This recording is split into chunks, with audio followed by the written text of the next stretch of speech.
Араластар кутмандуу ушак кечиңиздер менен бул ТВ1 Чекит KG каналы кештин кезекчиси мен Эркинбек Нурбаев. Биз кечибизди баштайлы. Эми ушул аптанын дагы соңуна келип жетти. Бүгүн аптанын жума күнү. Биз баарыңыздарга бүгүнкү эфирге күбө болуп кетишиңиздерди чакырабыз. Азыркы тапта бизди сиздер онлайн түрүндө Facebook, Одноклассники жана YouTube каналдарыбыздан көрсөңүздөр болот. Бир канча сааттан кийин дал ушул көрсөтүүбүз Кыргызстандын бардык телеканалдарында жаңырат. Бүгүн бизде конокто Кыргыз Республикасынын Жогорку Кеңешинин депутаты Карамат Орозова, блогер ТНТ Кыргызстан телеканалынын жетекчиси Илим Карыпбеков жана Эл Гезит Чекит KG сайтынын башкы редактору Семетей Аманбеков болот. Дал ушул коноктор менен 2 саат бою биз маек курабыз, күндүн актуалдуу маселелерин көтөрөбүз. Ал эми азыр болсо биздин салтка айланган жашынакай музыкалык чыгарма менен кечебизди баштайлы. Анда эмесе назарыңыздарда Айбек Замиров, Нурсултан Азыкбаев жана Бегиш Биикте бол аттуу чыгармасы менен көрөлү.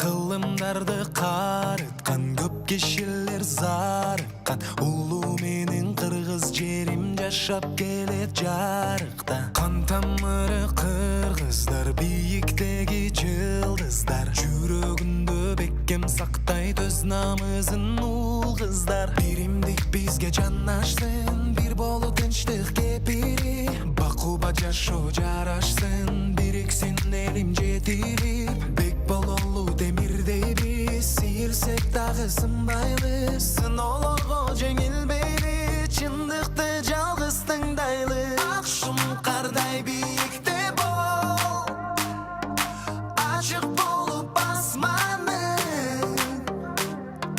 тынчтык менен биримдиктен бөлөк жолу баспагын. Туура чечим тандап алуу ар бир заттын колунда.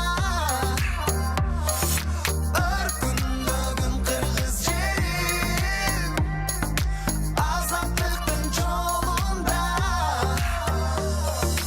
Ар бир жаран тамырын кыймылдатып иштеткен, болсун бийик кадырың, бийик куттукка ишенткен. Бар үчүн сен бактыма, бошпу селим кишенден, өсүп жатат жаш урпагың, бир өзүңө ишенген. Биримдик бизге жан ашсын, бир болуу тынчтык кепири, бакуба жашоо жарашсын, бириксин элим жетирип, бек бололу демирдей биз, сейилсек дагы сынбайлы, сыноолорго жеңилбейли, чындыкты жалгыз тыңдайлы. Ак шум кардай бийикте бол, ачык болуп асманы, тынчтык менен биримдиктен бөлөк жолу баспагын. Демирдей бек бололу колдорубуз кармашып, алдыга умтулалы ата жолдон адашып. Бул менин тандоом, ал сага делек жарашсын, бирге болуу элдин ою кереги жок талашып. Ынтымак керек бизге жуткан таза абадай, элиме бөлүнүү уруш талашты каалабайм. Коргойлу баарыбыз болгон күчүбүздү аябай, биз үчүн Кыргызстаным өсүп жаткан баладай. Келечек кең бизде, бул өмүрдүн туура чечимдерин сен изде. Биз менен бирге болуп жамандыкты жең бирге, ынтымакта сынбайбыз бекем болуп темирдей. Мен билем жакшы күндөр дагы алдыда, эл билет жүрөктөрү күйүп жалындап. Мен билем кимге берем өмүрүмдүн баарын, тең эл да билет кара менен актын айырмасын. Ак шум кардай бийикте бол, ачык болуп асманы, тынчтык менен биримдиктен бөлөк жолу баспагын. Ак шум кардай бийикте бол, ачык болуп асманы, тынчтык менен биримдиктен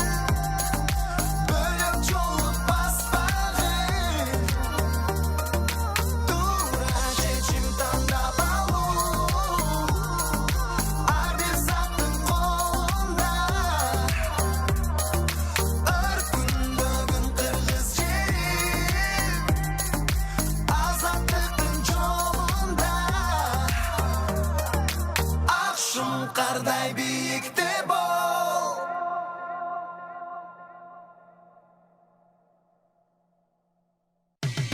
Кечтин кезекчиси Эркин Нурбаев. Дагы бир жолу кутман кечиңиздер менен, урматтуу телекөрүүчүлөр, биз эфирде биринчи мейманыбызды тааныштыралы. Кыргыз Республикасынын 6-чакырылыштагы жогорку кеңештин депутаты Карамат Орозова. Саламатсызбы, кутман кечиңиз менен. Саламатсыздар. Келип рахмат. Карамат башында айтып берсеңиз, эми мына өлкөдөгү кырдаал баарыбызга маалым. Кыргызстан турбуленттүү бир мындай өткөөл учурду башыбыздан кечирип атабыз. Анан биринчи суроо мындай болот эле да, сиз дасыккан, тажрыйбалуу эл өкүлү деп айтсам болот. Себептен сиз 3 чакырылышка келгенсиз. Депутат катары иштеп келатасыз. Эмне үчүн 6-чакырылыш ушунчалык тепкиге дуушар болду? Мен бир четинен түшүнүп атам, бул баягы интернетте өнүгүшү деп айтышыңыз мүмкүн, же болбосо парламент өзү бир эң негизги ачык орган, бийлик бутактарынын эң ачык органы өзү парламент. Ал жакта ар дайым үстүңүздөрдө журналисттер, бардык камералар, бардыгы камерага түшүрүлөт, элге көрсөтүлөт. Ошондон дагы башка кандай себептер болду? Эмне үчүн 6-чакырылыш ушундай бир жаман атка конуп отурат бүгүнкү күндө? Туура суроо. Мен эми өзүң айтып өткөндөй 3 чакырылыштын депутат деп айттың. Албетте 4-чакырылышта мен 2 ай депутат болуп калганмын. Март айында келдим. Апрелде өзүңөр революция болуп, андан кийин эле 2 айдын ичинде кайра тарап кетти. Ошондон ошондо дагы кедете сессияларга бир 3-4 жолу катышып үлгүрө алдым, өзүмдүн ой пикиримди айтып. Андан кийинки 5-чакырылышта дагы жарымында келдим, себеби мен тизмеде бир аз артыраак болчумун. Ошондуктан 2,5 жылдан кийин келдим, кошулуп. Анан кийин 6-чакырылышта башынан баштап алып отуруп атам. Албетте бул суроо туура, мен үчүн дагы абдан өкүндүрөт, себеби ушул парламент деген ушул чакырылышта абдан эле көп каралоо болбогон эле сын пикирлер. Бирок мен ар бир айткан сын пикирлердин, коомчулуктун баарын туура кабыл аламын. Себеби чындыгында эл тараза, эл тандайт, эл туура баалайт, туура айтат. Себеби дегенде бул парламентте биринчиден мен буга бир себеп көрөм, бизде абдан мурдагыларга салыштырмалуу ачык айкындык бар. Себеби мурда деген бул парламентте мен эми ошо эсирден бери иштеп келатам, ачык көрсөтүлбөйт болчу. Себеби бул эч ким билбейт эле. Анда дагы эле ошо парламентте карапайым калктан да болгон, чабандардан, ал эми сагынчылардан болгон ошондой. Бирок ал убакта андай сын пикир, анда ачыктык болбогондуктан билинбейт эле да. Бирок эми бул дагы абдан туурадыр. Бирок бизде парламентте эми чындыгында биздин ушул эми ар бир партия өзү составын алып атпайбы, ошондуктан составында дагы ошондой кээде даяр эмес келгенде, болбосо иш тажрыйбасы төмөн деп айтсам да болот, кээде ушунчалык туура эмес эмелер чыккандыктан бизде көбүнчө ошондой сын пикирге дуушар болдук. Анын үстүнө мындан сырткардан бизде көбүнчө мамлекетке тиешелүү же болбосо биздин элибизге тиешелүү болгон кээ бир чечимдерди кабыл алганда дагы ошол эрксиздикти көрсөткөнүбүз билинип калды да. Ошондон дагы коомчулук бизге абдан терс ошондой сын пикирлерди көбүрөөк айтып атышты да. Ошондуктан мен айткым келет, ошо бизде парламенттик башкарууда биздин ошо саясий партиялардын ошол кандидаттарды тандоодогу өздөрүнүн ошо мүчүлүштөрү ушундай деңгээлге алып келди деп айтам. Сиз 2005-жылы бир аз иштеп калдым деп атпадыңызбы? Ошондо сиз мен билем, төңкөрүш болду, андан кийин сиз Баткен облусунда бир убак жетектеп калдыңыз, бирок депутат катары сиз бир мандаттуу округ аркылуу келдиңизби же партиялык тизме аркылуу? Партиялык тизме менен келдим. Партиялык. Сиз демек 3 жолу тең партиялык тизме менен шайланып келдиңиз. Кандай ойлойсуз, эгер сиз бир мандаттуу округ менен чыкканыңызда өтөт белеңиз парламентке? Эми бир мандаттуу округ системаны да көргөнбүз да. Мен өзү 40 жыл эми мамлекеттик кызматта иштеп келатам. Бир мандаттыктан аял затына өтүш абдан кыйын болот. Себеби дегенде бир мандаттуудан өткөн учурларды көргөнбүз. Себеби бир мандаттуудан депутаттарды да региондордо шайлап көргөнбүз. Бул жерден аял затына, жаштарга азыр эми бизде мыйзамда бар да, мүмкүнчүлүгү чектелгендерге андай шарт болбой калат. Себеби бир мандаттуудан болгон учурда бизде парламентте бир да аял жок учурларда болгон.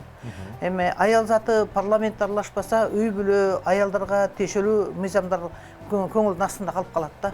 Ошондуктан бардыгынын аралашып бирдей болгону жакшы деп ойлойм да. Демек сиз партиялык система менен шайлоо болушун колдойсуз? Партиялык системаны колдойм мен. Себеби бүгүнкү шартта көрүп атасыңар, если ушунчалык бизде айрыкча мына акыркы шайлоодо бекеринен шайлоодун жыйынтыгы жокко чыгарылган жок да. Ушул шайлоодун жүрүшүнөн, ушул шайлоодогу болгондон карап турганда, бизде биздин карапайым калкты, карапайым элди ушунчалык биздин кээде адамды өксүтүү менен карайт. Себеби өтө акчалуу мырза жигиттерибиз элдин сезими менен акчага байланыштырып ойноткону мени абдан өкүндүрөт да. Элдерди ошого байлап койгонучу. Себеби дегенде бул абдан туура эмес нерсе. Элдер өзүнүн эрки менен шайлай турган, шайлагысы келсе деле акчага карап бурулуп кеткен учурларды абдан көрдүк да. Ошондуктан бүгүнкү күндө эгерде ошондой одномандатныйдан болчу болсо, анда бизде жалаң эле акчалуу олигархтар шайланат. Себеби жөнөкөй карапайым калктын составынан келбей калат да. Ошондуктан мен парламенттик Системаны системаны жакшы колдойм. Сиз Баткенден өзүңүз чыккансыз, Баткенде көп жыл иштедиңиз. Негизи эле өзүңүз Баткен элине таанымал адам десем да болот. Сиз депутат катары өзүңүздүн статусуңуз менен ошол өзүңүздүн жериңизге барганда ошол маселелер көтөргөндө эл тарабынан кандай кабыл алуу болуп атат? Баткен элинин маанайы кандай бүгүнкү күндө? Эми негизинен Баткен эли областы биздин Кыргызстандагы областтардын ичинен биринчиден алыс, экинчиден көйгөйлүү, кооптуу, ошондуктан шарты өтө оор, элинин турмушу экономикалык абдан оор жер. Ошондуктан бизде элдер деген бизден кабыл алуусу абдан тууру. Анын карапайым калк деген абдан түз келет экен. Аларда мындай кичине куулук деген касиет болбойт экен. Ошондуктан кыйынчылыкта жашап аткан калктын, бирок акыркы мезгилде көрүп атасыңар, чек ара көйгөйдөн немеден чыккандан кийин элдерде дагы кээде ачуу эми пайда болот экен. Маселен, ушул кезге чейин дайыма элдерден кайсы бийлик болбосун, ошол аткаруу бийлигинен барабы, депутаттардан барабы, президент барабы, өкмөт барабы, биздин ушул баткендиктердин көбүнчө талап, суроо талап, аткезчилик качан токтойт, коррупция качан токтойт, ошо биздин жаңы болгон жолубузду ушул чоң жүктүү КАМАЗ унаалар менен бузуп атат деген маселени абдан көп көтөрчү да. Бирок кечеги шайлоодо мен абдан өкүндүргөнү, ачыгын айтканда, ошол элдин мен ойлойм, бул элдин биринчиден кыйналганы, экинчиден кандай экенин билбейм. Ошол чоң КАМАЗдарга сүрөтүн илип алып агитация кылса деле ошого чуркап жүргөндөрдү көрүп аябай менин зээним кейип кетти да. Ошондуктан мындай элдин сезими менен ойногон биздин ошол акчалуу мырза жигиттерине мен абдан эле тескер нааразычылыгымды айткым келет да. Себеби дегенде бул элдердин добушун сатып алам дегендин өзү ошол өзүнүн элине болгон кыянатчылык деп эсептейм мен. Алардын оюнун өзүнүн эркине койбой атпайбы?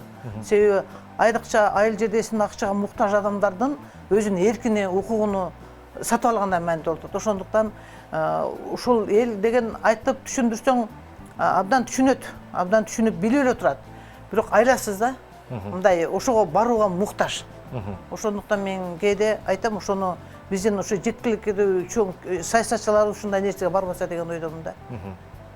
Кармат башында айтсаңыз, азыр мына кечээки болгон төңкөрүштө бир катар лозунгтар, бир катар талаптар болду. Анын катарында шайлоонун жыйынтыгын чыгаруу, андан кийин эле барып биз кайрадан эле билип көрүп атабыз, парламенттик башкарууга өткөнүбүз деген менен кайрадан эле президентке жана айланасындагы бир көшөгө аркасындагы топко мындай башын ийип берет тилекке каршы. Парламенттин мындай өзүнүн негизги нукура табияты чыккан жок да, өзгөчө ошол 6-чы чакырылыштачы. Анан ошонун катары менен жаштар келсин, биз ошолордун катарында мисалы мен деле жүрүп сап башына жүрдүк. Анан иллюстрация деген дагы сөз көтөрүлдү. Сиз өзүңүз ушул түшүнүккө кандай баа бересиз? Ушул иллюстрация деген сөзгө кандай мындай ичине кандай маанини киргизип берет элеңиз? Себеп дегенде көп жерден иллюстрация туура эмес түшүнүп калат да. Мисалы, мындайча айтканда, сиздин деле азыркы кийинки бир мындай башкаруу же кызмат кылууңузга балким тажрыйбаңыз бардыр, бирок иллюстрация бизге эски жүздөрдүн кереги жок деген талап бар экенин билесиз да. Абдан туура. Себеби кечеги төңкөрүш дейбиз, бир революция дейбиз, бул жерде талаптар абдан көп болгон. Биринчиси шайлоону жыйынтыгын чокко чыгаруу, экинчи ошо сен айткандай иллюстрация тазалоо депчи. Эми жаштар менен аялдарга ошо парламентте ошол шайлоо кодексиндеги ушу бизге берилген жеңилдик 30%дан кем эмес. Албетте муну бизге 30% таңып атат, аялдар 30%. Андай эмес, бир жыныстан 30%дан кем эмес. Жаштарга да мүмкүнчүлүк берип атат. Жаштар эгерде мындай мүмкүнчүлүк бербесе, эгерде мыйзамды ушуну өзгөртүп болсо, бизде такыр эле парламент аялдар да жаштар да болмок эмес. Бирок кечээ жаштар эме люстрация кылып жаштарга орун берсин деген талабын мен колдоймун. Чындыгында келгенде, себеби дегенде эми бизде бир абдан жаман болуп атат да, себеби илгери мен эми СССРден бери иштеген адам катары айтып кетейин. Ошол убакта абдан жакшы мыйзамдар бар эле. Например, мамлекеттик кызматка жумушчу класстын балдарынан алчу эле. Ал мамлекеттик кызмат иштегендердин балдарын албайт эле. Жумушчу класс. Себеби дегенде жумушчу класстын балдары ошол эмгектер менен акча табууну, жана акчанын кайдан табууну, нандын кайдан пайда болгонун жөнөкөй сөз менен айтканда билет, эмгекти билет деген маанидо ошол мыйзам негизинде алынган. Бүгүнкү күндө жумушчу класстын балдары канча институт бүтүпсө да абдан күчтүү чет өлкөдөн бүтүп келсе деле жумушка кирүүсү абдан кыйын. Себеби ошондуктан бизде люстрация деген ошондон келип атат. Себеби бизде илгери ушу жакын тууганың ошо жакын туугандарың соттолсо дагы мамлекеттик кызматка тартылбайт болчу, не только өзүң. Бүгүнкү күндө эме албетте ушу сот жолуна тартылган эмес, бардыгы эле ушул тартылып, ушул мыйзамдуу бардык процедурадан өтүп, камалып келгенде эле акталып бүгүнкү күндө саясий кызматтарда отуруп атат да. Мунун бардыгы бизге ушул күндөгү эмеге тупик ошол алып келип атат. Себеби дегенде наразычылык, жаштардын наразычылыгы ушуга алып келип атат. Бүгүн түрмөдө, эртең бийликте, бүгүн түрмөдө, эртең депутат, бүгүн түрмөдө, эртең премьер-министр. Бул деген сөз абдан туура эмес да. Албетте булардын ичинде жанагы саясий укугунтук дегендер бар, башка дегендер бар. Эми чындыгында келгенде бизде бүгүнкү шартта абдан эле азыркы шартта учурда биз абдан эле оор кырдаалга туш кетип калдык да. Ошондуктан эл дагы бүгүнкү күндө эмне кыларын билбей эми азыр ушул таза президент келсе экен деген эле ойдо калды. Себеби парламенттин көңүлүн бирден бир калганда эле парламент албетте бизге керек. Себеби дегенде парламентте талаш тартыш кээде суроо беришет, силер урушуп эле отурасыңар деп. Жана мен айтам, ар бир региондон келгенден кийин талашабыз да. Кээ бирибиз, мисалы үчүн мен гражданский сектордон айылдан барганмын, айыл аймактарынан, айылдын шартын билемин, мен ал жакка тартамын дедим. Кээ бирлер бизнестен келген, алар бизнеске тартат да. Кээ бирлер органдан келген, органга тартат. Ал жерде өзү ошондой чоң мейкиндик талаша турган депчи. Ошондуктан мен айткым келет, бул мыйзам албетте керек. Мындай мыйзамды себеби дегенде өткөн ушул эми азыр өткөн чакырыш деп айтып берели, алдын чакырыш уланып кетпедиби? Кайра ортосундачы. Бирок ошондой эле ушул мыйзамдарды биз даярдап, бирок алып чыккан жокпуз. Эми алып чыксакпы деп ойлоп атабыз. Себеби дегенде ал мыйзамды колдоо табышы кыйын. Себеби дегенде ал мыйзамда албетте көп жерде мындай тыюу салынат. Себеби ошондуктан бул мыйзамды алып чыгыш үчүн биринчи кезекте биздин парламентте ошо таза адамдар болсо гана ошо люстрация мыйзамы өтүп, анан тазаланат.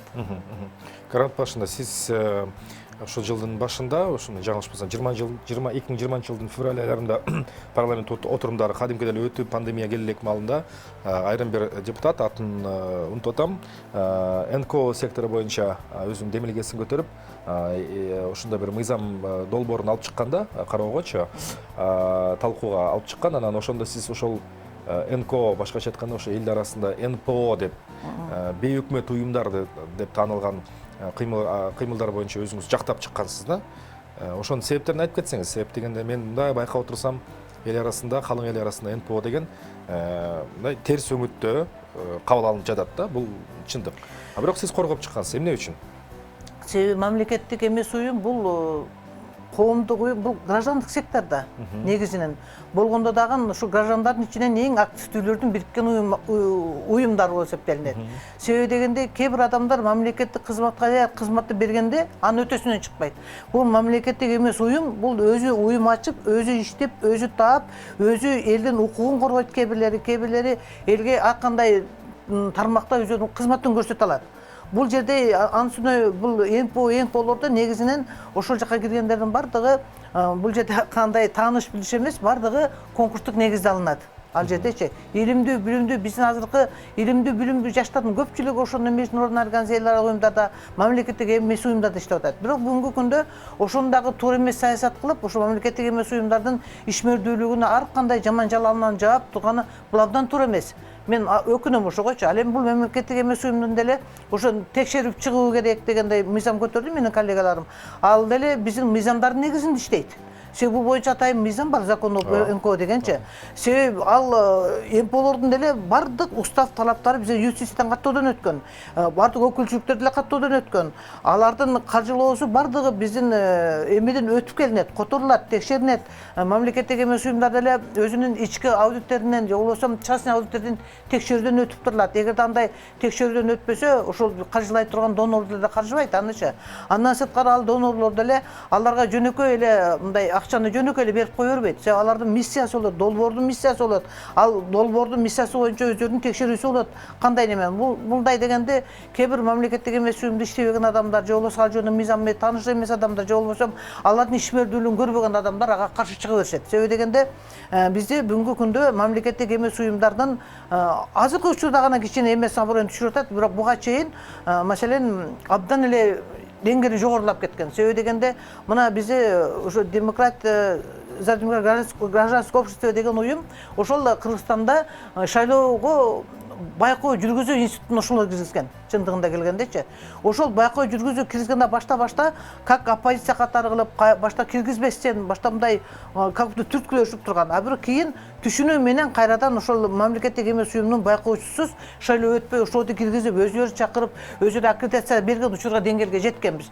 Бирок бүгүнкү күндө ошого абдан эле каршы чыгып атканы себеби ал мамлекеттик эмес уюмдагылар ачык айкын айтышат. Алар таза, арты таза, алар чындыкты чырлап айтып атышат. Ошондуктан менимче ошонун мындай сескинүү пайда болуп атат дейм да. Ошондуктан аларга болгон көз караш тескери болуп. Мына көрүп аттыңар, лозунгаларында башка жазуу турса, аны кайрадан оңдошуп башка жазуу менен көрсөткөндө бул туура эмес да. Элдин пикирине буруп эле ошо МПОнун бардыгы жаман иш менен алектенгендей кылып калды. Бирок бул туура эмес. Менин оюмча бир гражданский секторлорду кайра колдошубуз керекпиз. Буларды жандандырышыбыз керек. Булар мамлекеттин колу жетпеген жумуштардын баарын ушулар жасайт. Себеби мамлекет бардыгына мүмкүнчүлүгү жете бербейт. Айрыкча каржы жагынан, башка жагынан, адистик жагынан жете бербейт. Ошондуктан бизде көбүнчө ошо МПОлор айрыкча укук коргоо жаатында көп иштейт. Ал эми ошо менен катар толеранттуулук жагында көбүрөөк иштейт. Ошо эл менен кайра бийликтин ортосундагы байланышты көбүрөөк иштетет. Жергиликтүү өз азынча башкаруу уюмдарынын ушу колдоо иретинде көрүш. Айрыкча көпчүлүк ушу аймактар жергиликтүү өз азынча башкаруу уюмдары менен иштейт. Ошондуктан мен айткым келет, булардын мындай кылып эле эме кылганы абдан туура эмес. Муну көзөмөл кылыш керек, антиш керек, мынтиш керек деген. Ошонун астында эле бизде бар да, мындан башка дагы бул мамлекеттик эмес уюмдан сырткары эле өзүнчө фонддор бар, жанагындай эме дегендер бар. Ошондуктан эгерде бул жанагындай мыйзам өтсө, биз анда биздин активдүү иштеген граждандардын ишмердүүлүгүнүн укугуна басмаланып, соккурулуп калат да. Ошондуктан бул мыйзам абдан туура эмес. Мен аны колдобойм. Түшүнүктүү. Кармат башын биз азыр эфирде сиз менен кайрадан улантабыз. Азыр жарнамалык блок болсун. Бизде эскерте кетсем, иш күнүнүн кечи телеберүүсүн сиздер азыр онлайн форматта Facebook, YouTube жана ошондой эле Одноклассники социалдык желилеринде көрүп жатасыздар. Азыр бизде жарнамалык блок Имарат Прогресс курулуш компаниясы көрсөтүүбүздүн башкы өнөктөшү болуп эсептелет. Ал ошол курулуш компания өзүнүн алмалуу декабрь акциясын улантууда. Бул акциянын негизинде сиздер батарея алып кала турган болсоңуздар, анда ошо менин колумдагы iPad Pro, iPhone 12 Pro же болбосо MacBook техникаларына ээ болосуздар. Кайсынысын тандайсыңар, өзүңөр билесиздер. Азыр жарнама, кайрадан кайтып келебиз.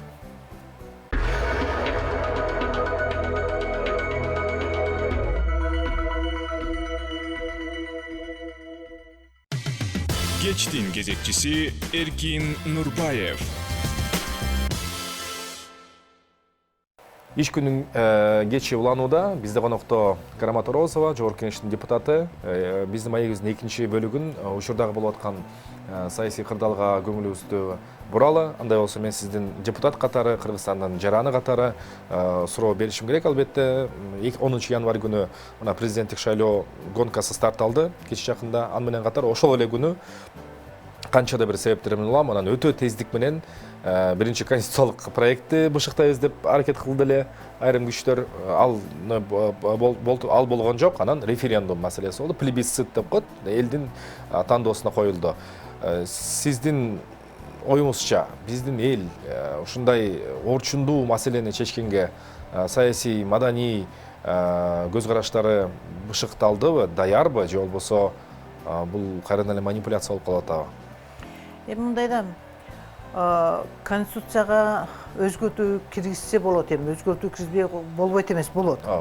А бирок андай шашыш түрдө эмес. Ошондон өткөндө демилгенген токтоп калган ошон айынан. Ал эми референдум деле өткөрсө болот. Ага эч ким каршы эмес. Бирок мындай шашыш түрдө эмес. Шашылыш кабыл алган чечим дайыма туура эмес болуп калат да. Себеби дегенде азыр эми биз президенттик шайлоо койгондон кийин мен дагы буга референдумга каршы болдум мен.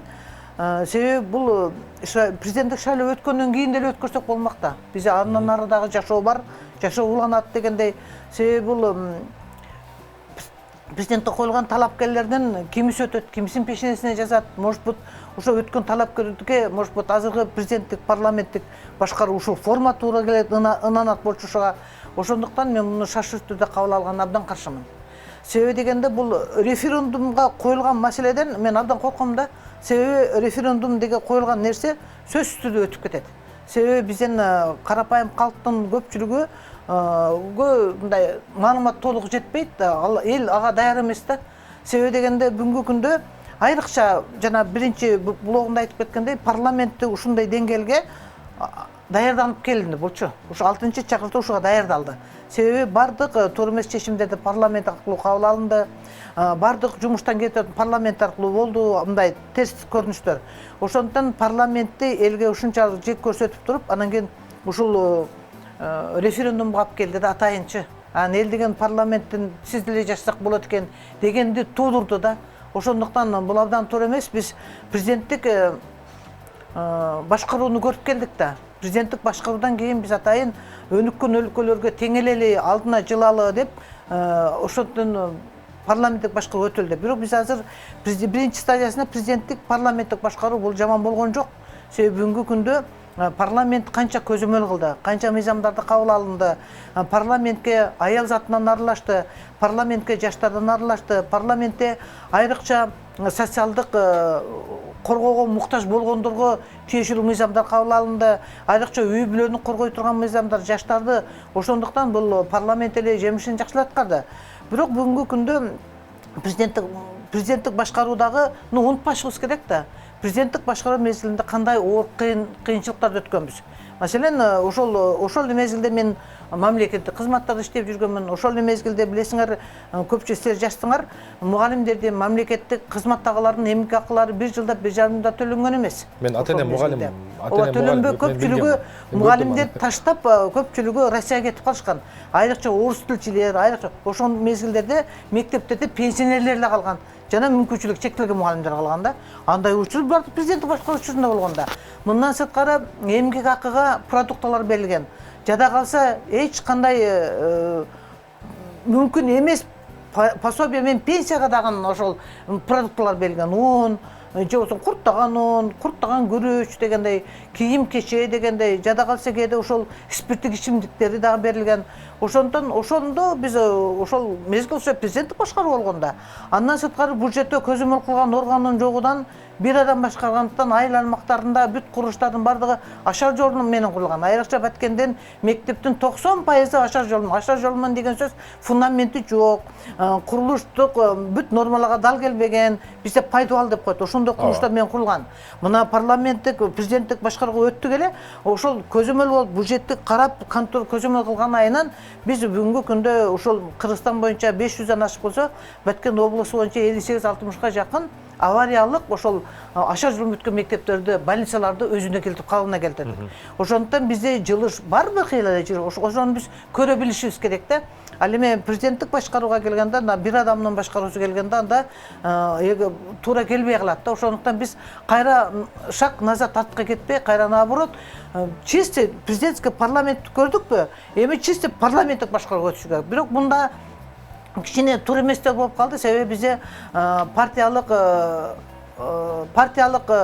например, закону партия деген бар, ошондогу мыйзамдарды оңдошубуз керек да. Бул жерде мындай конституция өзгөртүү эмесе, аны шайлоо кодексти өзгөртүшүбүз керек. Себеби дегенде бизде партиялар чыныгы партия болбой калды. Мурдагыдай коммунисттик партиянын убагындагыдай.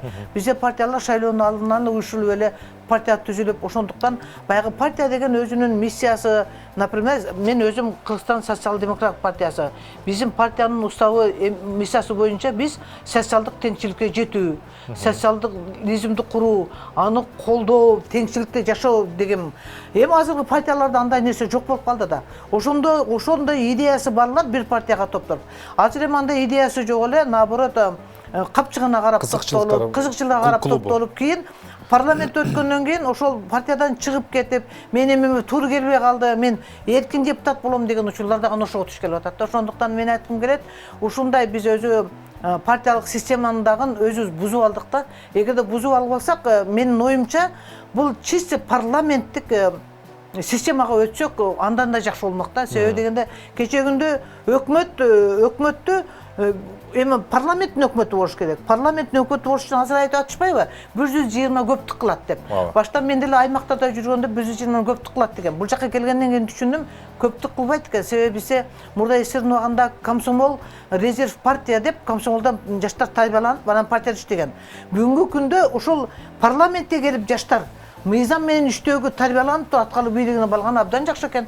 Ошондо биз наоборот ушу жаштардан алып келип туруп 1-2 жыл иштетип туруп, аларды аткаруу бийлигине алып барса, эгерде мына министрликке алып барса, же болбосо жакшы точкаларга алып барса, бизде өкмөт ошол депутаттык креслодон барган адам менен башкача көз карашта болот, башкача жылышта болот. Ошондуктан наоборот, эгерде чисто парламенттик башкарууга өтүп туруп 120 депутат шайлап, анын 90 макул депутаттык кресло отурса, 30-уну парламенттин өкмөтү болсо эки жат болбойт эле да. Ошондо өкмөттүн, например, жогорку кеңешке караган структуралар бар да, счетный палата дегендер, башкалар, ал биздин омбудсмен дегендер, ошолорго бизде кандай өзүнүн эмеси катары жардам берип, кандай эме кылса, анда өкмөткө деле жардам берип, ошону иштетүү биздин өкмөт деген эмеде кетмек эле да. Ошондуктан бизде ушуну кенен кесир жакшы талкуу болбостон туруп мындай койду. Эми менимче бул элдин тандоосу, бирок эл ага даяр эмес. Элге маалыматты жеткирүүгө убакыт дагы аз, уже убакытта кетип калды.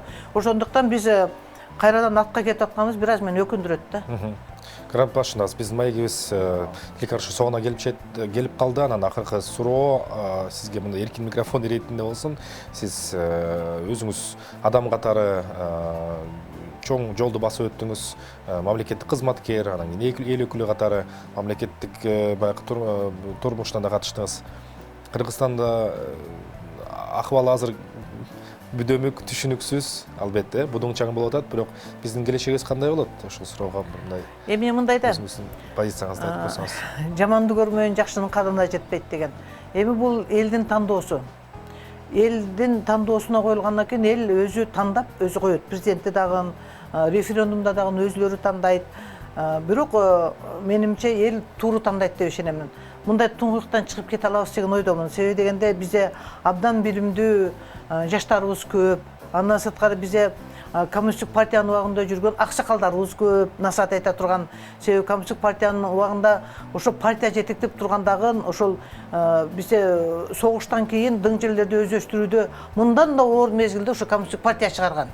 Ошону эске ала турган аксакалдарыбыз да көп. Ошондуктан мен ойлоймун, бул туңгуюктан чыгып кетебиз буюрса, кыргыз эли абдан намыстуу эл, кыргыз эли күчтүү эл, кыргыздын жаштары да күчтүү, кыргыздын кыздары да кыйын болуп эсептелет. Ошондуктан мен оюмча, биз эч качан духубузду түшүрбөшүбүз керек, бизде дух абдан күчтүү болуш керек. Буюрса, баары жакшы болот, мындан чыгып кете алабыз. Айтканыңыз келсин, чоң рахмат. Сизге дагы ийгилик каалайбыз. Оорубаңыз. Рахмат. Көрүшөбүз. Бизде конокто Кыргыз Республикасынын Жогорку Кеңешинин депутаты Карамат Орозова болду.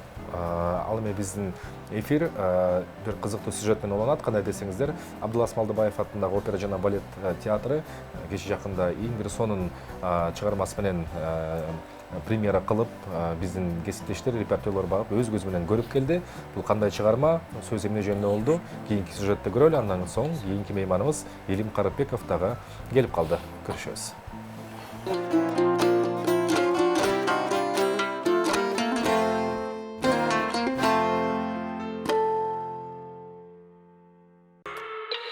I love everything. Fire spreading all around my room. My world's so bright, it's hard to breathe, but that's alright. Hush.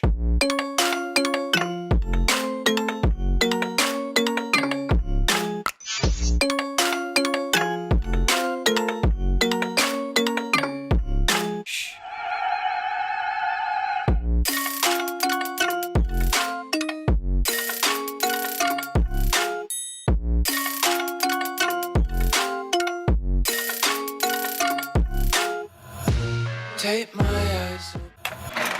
Кыргыз улуттук опера жана балет театрында опера ырчысы жана Кыргыз Республикасынын элдик артисти Кыдырбек Чодроновдун 100 жылдыгы белгиленип жатат. Пандемияга байланыштуу көптөн бери иштей элек театр бүгүн бизди музыка менен кубантып жатат.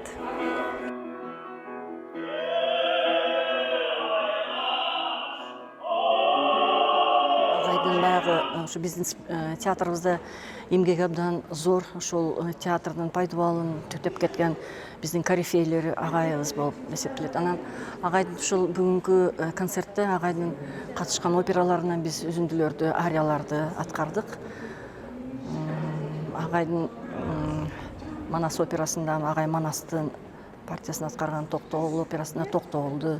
Ошол операларда мен бүгүн Тотянын ариясын ырдадым. Кудай буйрса, ошо жана пандемия бир топ бизге аябай залакасын тийгизди, эми Кудайга шүгүр, мына бүгүн театрыбыздын ачылышы ошо Кыдырбек аганын 100 жылдык мааракесинде концерт менен ачтык деп айтсак болот.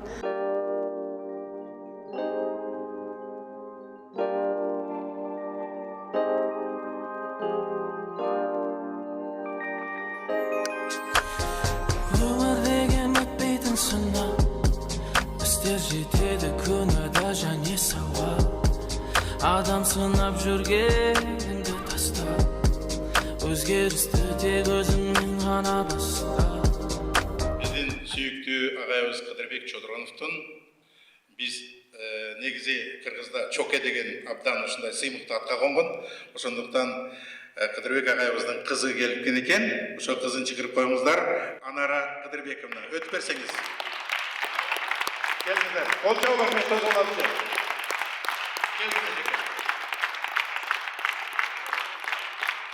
Папа мой действительно поистине народный, я уже говорила. Менин атам чындап эле элдик. Анткени ал искусство үчүн күйүп кыргыз спектакльдарын койгонго аракет кылчу. Ошентип Аршын Малалан, Бойдоктор, Аста Секин Колукту аттуу спектакльдарын койгон. Ошондой эле Жаңыш Байыш спектаклин коем деп жетишпей калды. Таласта Манастын 1000 жылдыгы белгиленип жатканда каза болду. Атам Манастын образын эң биринчи болуп жараткан. Ошондуктан Аскар Акаев аны чакырып, Таластагы мааракенин башкаруусун тапшырган. Талас будете возглавлять. И вот папа пришел, он вообще тепло относился к Акаеву. Ал күнгө бир күн эрте атам уктагандан кийин ойгонгон жок. Ошентип көзүн жумду. 1000 жылдыкка барбай калганы таарынычтуу. И знаете, что было обидно? Мы все смертные, да? Когда-то приходится кому-то раньше, кому-то позже. Но мне хотелось бы, чтобы вот обидно было, что он не поехал на это тысячелетие. İçine kattı seni yastın. Kareginin kazanıp yeken kattı men yastım. Ey aynaş,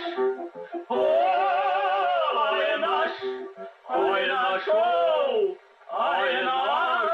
Тыныгуудан кийин өткөн концерт акыркы эмес, анткени 19 декабрда Артык Мырзабаевдин 90 жылдыгына арналган эскерүү кечеси өтөт. Сиздер дагы ушул жерге келип, классикалык музыка менен рахат алып кетсеңиздер болот.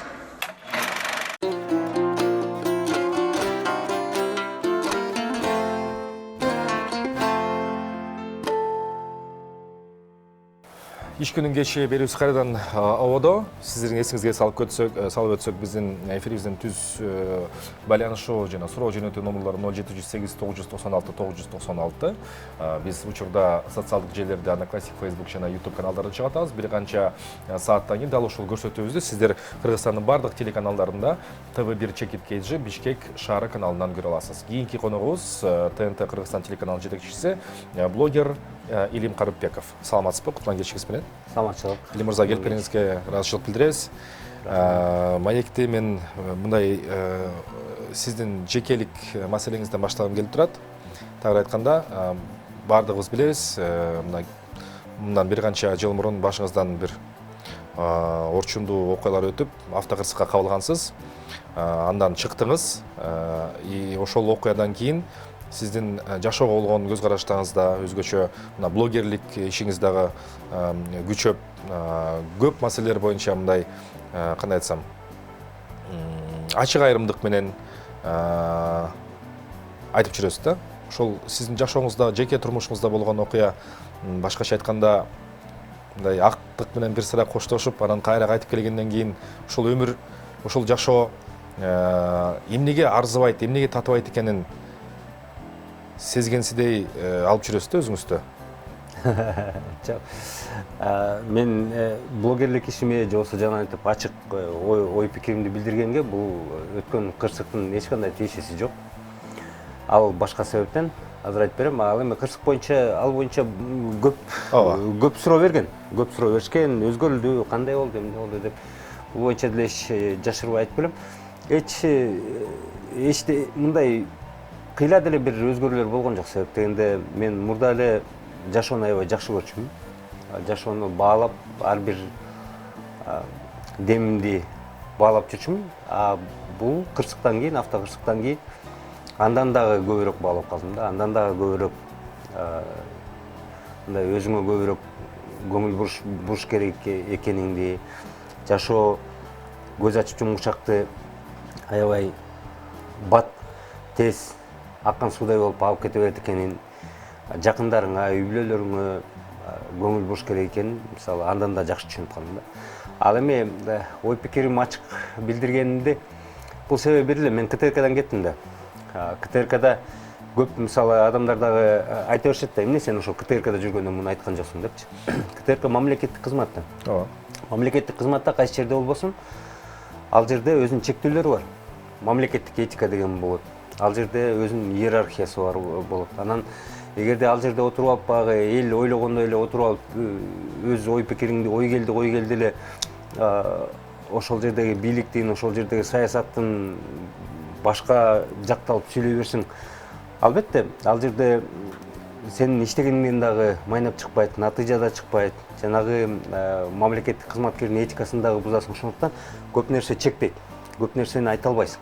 Ал жактан кеткенден кийин албетте мен кызматта бош болуп калдым. Азыр бошмун, мамлекеттик кызматта эмесмин, ээн эркинмин. Анан өзүмдүн ой пикиримди мен ойлойм билдиришим керек деп. Бул мен жөн эле эң баштык кылып билдирүүдөн эмес.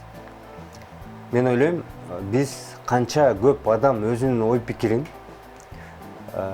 мындай конструктивдүү билдирип айтып турса, бул ошончо бийликке дагы жардам, жарандык коомдун түзүлүшүнө жана алардын күчтөлүшүнө, күчтүү болушуна дагы жардам. Демек, эгерде биздин коомубузда ачык айкын көп сөздөр, ой пикирлер айтылып атса, бул ошол эки коомдун ачыктыгына дагы чоң жардам болот деп ойлойм да. Ошондуктан мен бул жөн эле көбү айтат кызмат сурагандан же болбосо мына кызматы жок калгандыктан айтып атат. Жок, андан эмес.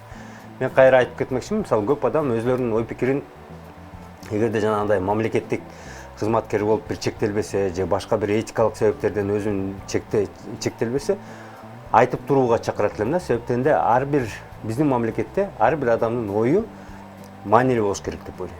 Болду ошол эле.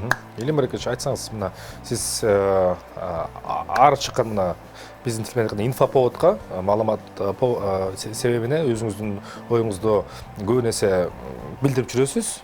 Айымдарын билдирбей каласыз. Анын себептерин мен сурап эле коеюн, билбейм себеп дегенде. Анан мисалы бир өзгөчө бизде биздин коомдо, биздин байкы табиятыбызда жекелик адамга болгон мамиле өтө күч алган. Биз аны сый деп атайбыз, урмат деп атайбыз. Анан биз ушундай коомбуз да, ушундайбыз. Биз ушундайбыз. Сиз интернеттен бирөөнү даректеп сын айтасыз, тамашага салып, андан кийин мындай жөнөкөй мындай турмуштук жашоодо биз менен сизде мындай реалдуу физикалык түрдө жолугушууларда кандай болот ошол окуялар? Мисалы сиздин бир сүрөтүм эсимде, мен ошо бышыктуу иретинде. Ошол эле Тазабек Икрамов менен болгон. Буга чейин сиз анын кылыктарын тамаша иретинде бирок сын пикирин айтып жүрөсүз. Жолугушуу болду. Жолугушуудан кийин сиз муну шакаба чегип айттыңызбы же чындап айттыңызбы? Бул жакшы эле жигит экен жашоодо дегендейчи. Жок. Кызыктырат да ошол. Жок, мен мындай деп айтып кетмекчимин. Сиздин биринчи сурооңузга дагы жооп берем. Бардыгы эле окуя абдан көп да. Ооба. Анан бардык окуяны эле алып комментарий кылып отурган биринчиден эмети ажан катындар деп эле ар бирине отурсаң анда кызматың ошол болуп калат. Экинчиден убактың жок кача кылганга. Үчүнчүдөн кээ бир маселелер маанилүү орчундуу, анан эгерде талкуу болуп аткан жерде ошону көп чоң талкууга түшүп, анан эгерде менин көз карашым боюнча талкууда көп адам менин оюмча жаңылыш багытта баратат десе, мен өзүмдүн оюмду дайыма билдирем. Сөзсүз түрдө билдирем. Анан эми албетте жанагы мага жазылгандар бар, мен уккандар бар. Ошол адамдар кээде сурап калышат, могу боюнча оюңузду билдирип койсоңуз деп. Анан убактым болгондо ошол боюнча оюмду билдирип коем да. Болду ушул 4 себептен. Ал эми жанагы сиз айткан боюнча көп адамды чынында эле мен сындайм, көп адамды сындап, сын пикиримди айтып келем. Анан жашоодо жүздө жолукканда мен мындай ойлойм. Бизде мамлекетте тилекке каршы мындай да. Бирөөнү тигил же бул кызматка коюп атканда элдер ошол кызматка коюп, бирөөлөрү бул татыктуу эмес, бирөө татыктуу деп атса, ошо татыктуу дегендердин көбү айтат да, бул жакшы киши. Жакшы киши бул татыктуу. Ошол кандай ошол жакшы киши деген ким ал? Жакшы киши деген критерий болбошу керек да, такыр. Мамлекеттик кызматта эч качан жакшы киши деген критерий колдонулбаш керек. Жашоодо баары эле жакшы. Мына сиздин да жакшы жерлериңиз бар, жаман жерлериңиз бар. Менин дагы ошондой эле жакшы жерлерим бар, жаман жерлерим бар. Ар бир адамдын жеке жашоосунда мындай жүргөндө жакшы жактары да бар, жаман жактары да бар. Ошондуктан тигил адам жакшы адам, бул адам жаман адам деген бул өтө субъективдүү баа, жана туура эмес баа да. Ал эми мамлекеттик кызматка баратканда биз эч качан айтпашыбыз керек, бул болсун, же болбосо бул жакшы киши, аябай мен жашоодо билем. Себептен мамлекеттик кызмат деген ал башка нерсени көздөйт да. Ал ошоки профессионалдык, кесиптик өзүңдүн билим деңгээлиң, ыкмаларды кандай колдоно аласың, өзүңдүн креативдүүлүгүң, жөндөмүң, мына ошол эркелер бааналат. Ал таптакыр башка нерсе. Ошондуктан мен мисалы сындап аткан адамдарымды кимди жашоодо жолуктурбайм, мен баары менен түз жакшынакай учурашам, баары менен. Тазабек Икрамович менен деле ошондой болчу. Анан мен Тазабек Икрамович боюнча дагы, алар боюнча дагы мен дайыма кээде кээ бирөө түшүнгөндөр эми түшүнүп, кандай илим жакшы, ай сындап атасың деп тамашалап күлүп калабыз. Түшүнбөгөн адамдар бар, таарынган адамдар бар, телефон чалып, кээ бирөө коркуткан адамдар да бар керек болсо. Жолукканда сен акмак, мени сындап атасың деп айткан. Мен баарына мынтип түшүндүрүп айтканга аракет кылам да. Сиздерди жумушуңуздарда экөөбүздүн мамилебиз кандай болбосун, мен баары жумушуңуздарды эгерде мен көрсөм сын пикир айтам. Эгер бул мамлекеттик кызмат болсо. Мен мисалы жеке адамдарды, мисалы жеке телеканалдын жетекчилери, жеке коммерциялык компаниялардын жетекчилери өзүнүн иш аракети болсо, мен аларды көп деле сындабайм. Мен сындаган учурум чанда эле бир коомдук кызыкчылыкты талкуулап кетип, сүзүп кетип эле сындабасам, андай сындабайм. Бирок мен мамлекеттик кызматкерлерди, депутаттарды, ал досумбу, жакын адамымбы, кошунамбы, тууганымбы, мен дайыма сындайм. Менин мисалы бир эле мисал келтирейин. Биз бир үйдө партиянын фракциянын бир лидери менен кошо кошуна болуп жашайбыз. Башында ал киши дагы, биз кошунабыз дагы, жердешпиз дагы, шенелешпиз да болуп келебиз. Мындай сүйлөшкөндө биз дайыма жакшы жүрүп, бирок жумушу боюнча, кызматы боюнча мен дайыма сындап келем. Анан башында түшүнбөй жүрдү, бирок азыр анан кийин түшүнүп, кызмат башка экен, ички мамиле башка экенин түшүнүп калдым. Мисалы эле ошол Алмамбет Насырканович билесиздер да, ал ата мекенде турганда мен КТРКнын жетекчиси болуп туруп, анан мен эртерээк кетип калдым, бирок ал депутаттыкта кала берди да. Мен ошондо деле ал кишиге сын пикирди айтып турчумун. Ошондо деле сын пикирди айтып, катуу айтып, ой пикирди айтып, бирок ал Алмамбет Насырканович аны жакшы билет, түшүнөт. Жашоо башка экенин, депутаттык иш башка экенин, анан ал киши түшүнүп жүрдү. Ошондуктан мен ойлойм, бизде коомубузда дагы биз аны жакшы түшүнө билишибиз керек да. Сен мамлекеттик кызматка баратасыңбы? Мамлекеттик кызмат деген бул элдин чөнтөгүнөн сага айлык төлөнөт. Элдин чөнтөгүнөн сен ошол жерде иш алып барасың. Элдин атынан эл сени ошо кызматка жана орусча айтканда нанимать этет. Сага акча төлөп ошол жерде кызмат кылып берди. Демек сен элге жооптусуң. Анан мен туруп, бизде ошол маселе да, бизде эң чоң маселе ошол да. Кой, бул эми менин таанышым, бул эми жакшы байке. Мен жашоодо жакшы тааныйм деп кызматына кылган иштерине сын айтпай коюп атпайсызбы? Ошондон анан жанагы коррупция башталат, жердешчилик башталат, тууганчылык башталат, ошондон бален бара башталат да. Албетте бул бара-бара кетиш керек, бирок мен түшүнүк бара-бара келет да, жакында келбейт. Бирок мен ойлойм ошол жерге мен өзүмдүн салымымды кошуп атам. Илем Маркович айтасыз, сиз бирөөнү даректеп сын пикирди айтып келатасыз, анан сиздин дарегиңизге айтылган кандай сынды сиз такыр кабыл ала албайсыз?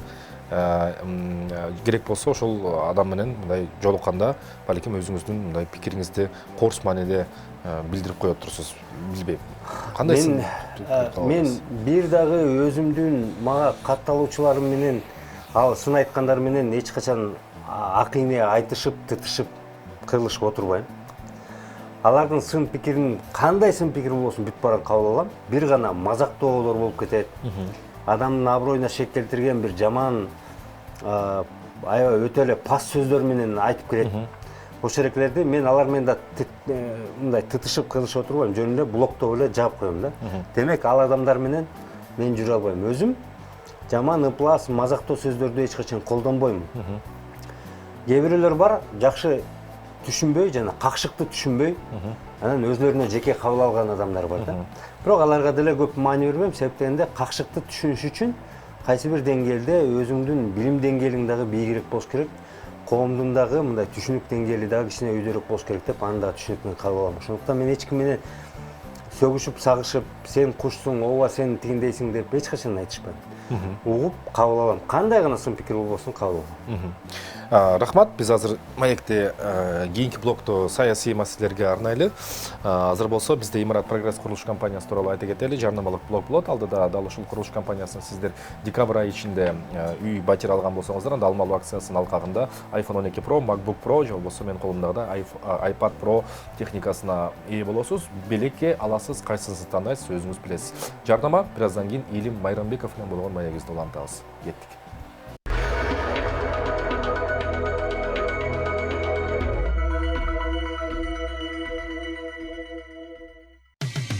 Кечтин кезекчиси Эркин Нурбаев. Аптанын жума күнү мен барыңыздарды ушул аптанын дагы акырындап аякташ менен куттуктайм. Кырдаал Курч, Кыргызстан саясий бир шорпобуз, этибиз кайнап атат, бышып атабыз, сурап атабыз, түшүнбөй жатабыз эмне болуп аткандарын, бирок акыры келип тандоо жасашыбыз керек бардыгыбыз. Анан ушул маселе боюнча биз каалайбызбы, каалабайбызбы ар бир келген меймандан ушул маселе тегерегинде баягы сөздү кеп козгоп атабыз да. Анан ушул эле маселени сизге оодурайын. Илим Майрамбекович, учурда болуп аткан окуяларга сиз адатка өзүңүздүн калыбыңызга салып орчундуу маселелерге шакабат чегүү аркылуу дагы да маалыматты берип жатасыз. Мен байкап жатам. Эмне үчүн сиз болуп аткан окуяларга мындай саясаттан эле түшүнүгүңүз бар. Өзүңүз журналистика тармагында иштедиңиз, мамлекеттик кызматтарда иштедиңиз, бирок мындай мен орусча сүйлөсөм кечирим сурайм, серьезно тырмакчанын ичинде орчундуу жазбайсыз да. Эмне үчүн? Сизге мунун бардыгы мындай, сиз өтө алдыны көздөй перспективаны карап, мунун бардыгы сизге азыр мындай оюн катары сезилип жатабы? Эми мындай, менимче орчундуу жазгандар, тим эле кабагын, кашын түйүп алып жазгандар жетишсе керек, толтура. Кыргызстанда элибиз ушунчалык саясатташкан, тим эле жерибиздин түбүнө чейин тиги алыскы айылдарда тим эле саясатты чагып беришет. Ана ошол экеге да өлгөнгө көмгөн кылып, анан мен дагы ошол эке кашымды монтип түйүп алып, анан бир орчундуу нерсени айтып атканда, мен ойлойм, андан бир майнап деле чыкпайт. Бирок башка нерсени мен эмени өзүмдүн аудиторияма, мага катталган адамдарга башка маданиятты көрсөткөнгө аракет кылам да. Бул саясат жүрө берет, саясаттан пайда жалпысынан өтө эле аз. Анан баягы бирдеке болуп кетсе эле, ит болду эми көрөр күнүбүз кайсыл деп эле адам чөгүп, ойлонуп, чоң орчундуу нерселер болуп атса, ошол экеге настроениясы түшүп, көңүлү түшүп жатып калат да. Ошондуктан мен көп учурда дагы айтып келем, негизи жашоого мына жеңилирээк караганга аракет кылыш керек да. Канчалык орчундуу болбосун, канчалык кыйын болбосун, жеңилирээк бир орчундуу нерселер болуп атса, ошол экени тамаша иретинде башка жагын дагы карап кеткенге мындай буруп ошол эки багытка элди чакырып кетмекчимин. Бул биринчиден. Экинчиден, ошол какшык, шакаба аркылуу бул какшык менен шакабаны түшүнүш үчүн адамдын билим деңгээли кичине жогорураак болуш керек. Мен ойлойм, мындай юмор менен, тамаша менен шакабаны айтыш үчүн ошо менен жүргөн адам жөн эле адам туруп эле жакшы бийик деңгээлдеги шакабаны, бийик деңгээлдеги юморду алып бара албайт. Ага мындай кандайдыр башка деңгээл керек да. Анан мен ошол эке үйрөткүм келет да, элдичи. Көрсөткүм келет. Тигил нерсени мындай какшык дегенде ошонун аркасында мисалы чоң олчойгон бир мазмун жатат экенин ошол экени көрсөткүм келет да ошондойду. Анан бул биринчиден. Экинчиден мындай. Азыр мисалы тигилже бул окуяга мен тамаша эмес иретинде өзүмдүн мындай орчундуу көз карашымды айтайын. Ошол эле окуяга тамашаны айтайын. Эл баары ошол тамаша багытын көбүрөөк кабыл алат. Себептен да эл күлгүсү келет, эл жеңил кабыл алгысы келет. Эл ошол экени жеңил нерсени окуп, кичинекей нерсени окуп, түшүнүп, күлүп, бири-бири менен бөлүшүп, ошондойду аракет кылыш келет. Анан ошону бөлүшөт. Ошону таркатмаса көбүрөөк болот. Сен орчундуу кылып айтканда маны элдин баары эле айта алат отуруп алып, кабагын түйүп алып. Ошондуктан мунун эки ушундай чоң маселеси бар да. Эгер сиз эртең мамлекеттик кызматка же болбосо саясий бир кызматка орун алган болсоңуз, сиздин ушул бүгүнкү риторикаңыз токтойбу ошондо? Тамаша шакаба кала берет, бирок темалар албетте өзгөрүлөт. Себептен да эгерде мен ошондойго кирип кала турган болсом, бирок чынымды айтайын, кирейин деген ниетим жок. Жакын арада барайын деген ниетим жок, бирок кирип келе турган болсоң, албетте мен айткандай жанагы көбү да айтып атпайбы, киргенде оозуң жабылып калат депчи. Албетте жабылып калбайт, мурда деле тамашалап деген түшүм тиги окуяларды, бирок ошо кайсы мамлекеттик структурада болсом, ошол экенин бир этикалык нормалары болот. Мисалы элестетиңиздер, мен туруп алып азыр мисалы бардык темага комментарий берем да. Бирок МИДтин бир тармагында иштеп калсам, же бир мындай көрүнүктүү нерседе иштеп калсам, мен кантип мисалы эл аралык алакага доо кете турган нерселерди айта алам. Себеп дегенде ал чыкса эле кайсы бир деңгээлде ошол коңшу мамлекеттерге же ошол тиешелүү мамлекетке алып барып, мына булардын кызматкери, булардын мамлекеттик өкүлү ушинтип сүйлөп атат, демек өйдө жактын дагы позиция ушундай экен деши мүмкүн да. Мисалы Орусияда тигил же бул көрүнүктүү саясатчы бирдекени сүйлөп атса Кыргызстан боюнча, биз мунун эле позициясы деп билбейбиз. Демек кайсы бир деңгээлде өйдө жактан мисалы Путиндин администрациясынан бул ушуга мындай орусча айтканда добро берген экен ушул экиге деп биз кабыл алабыз да. Ошондуктан мисалы көп нерсени албетте айта албай калам. Бирок менин тамаша көй, шакаба чеккеним, какшыгым ал өмүр бою эле кала берет. Буга чейин деле бар болчу, мындан кийин деле кала бермекчи.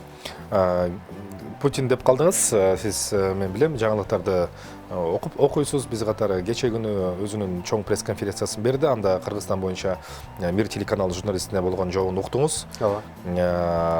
Чыхарда ташка чыкканда башаламандык ал жакта болгон, жана боло берет деген сыяктуу дагы мындай өзүнүн пикирин калтырып койду.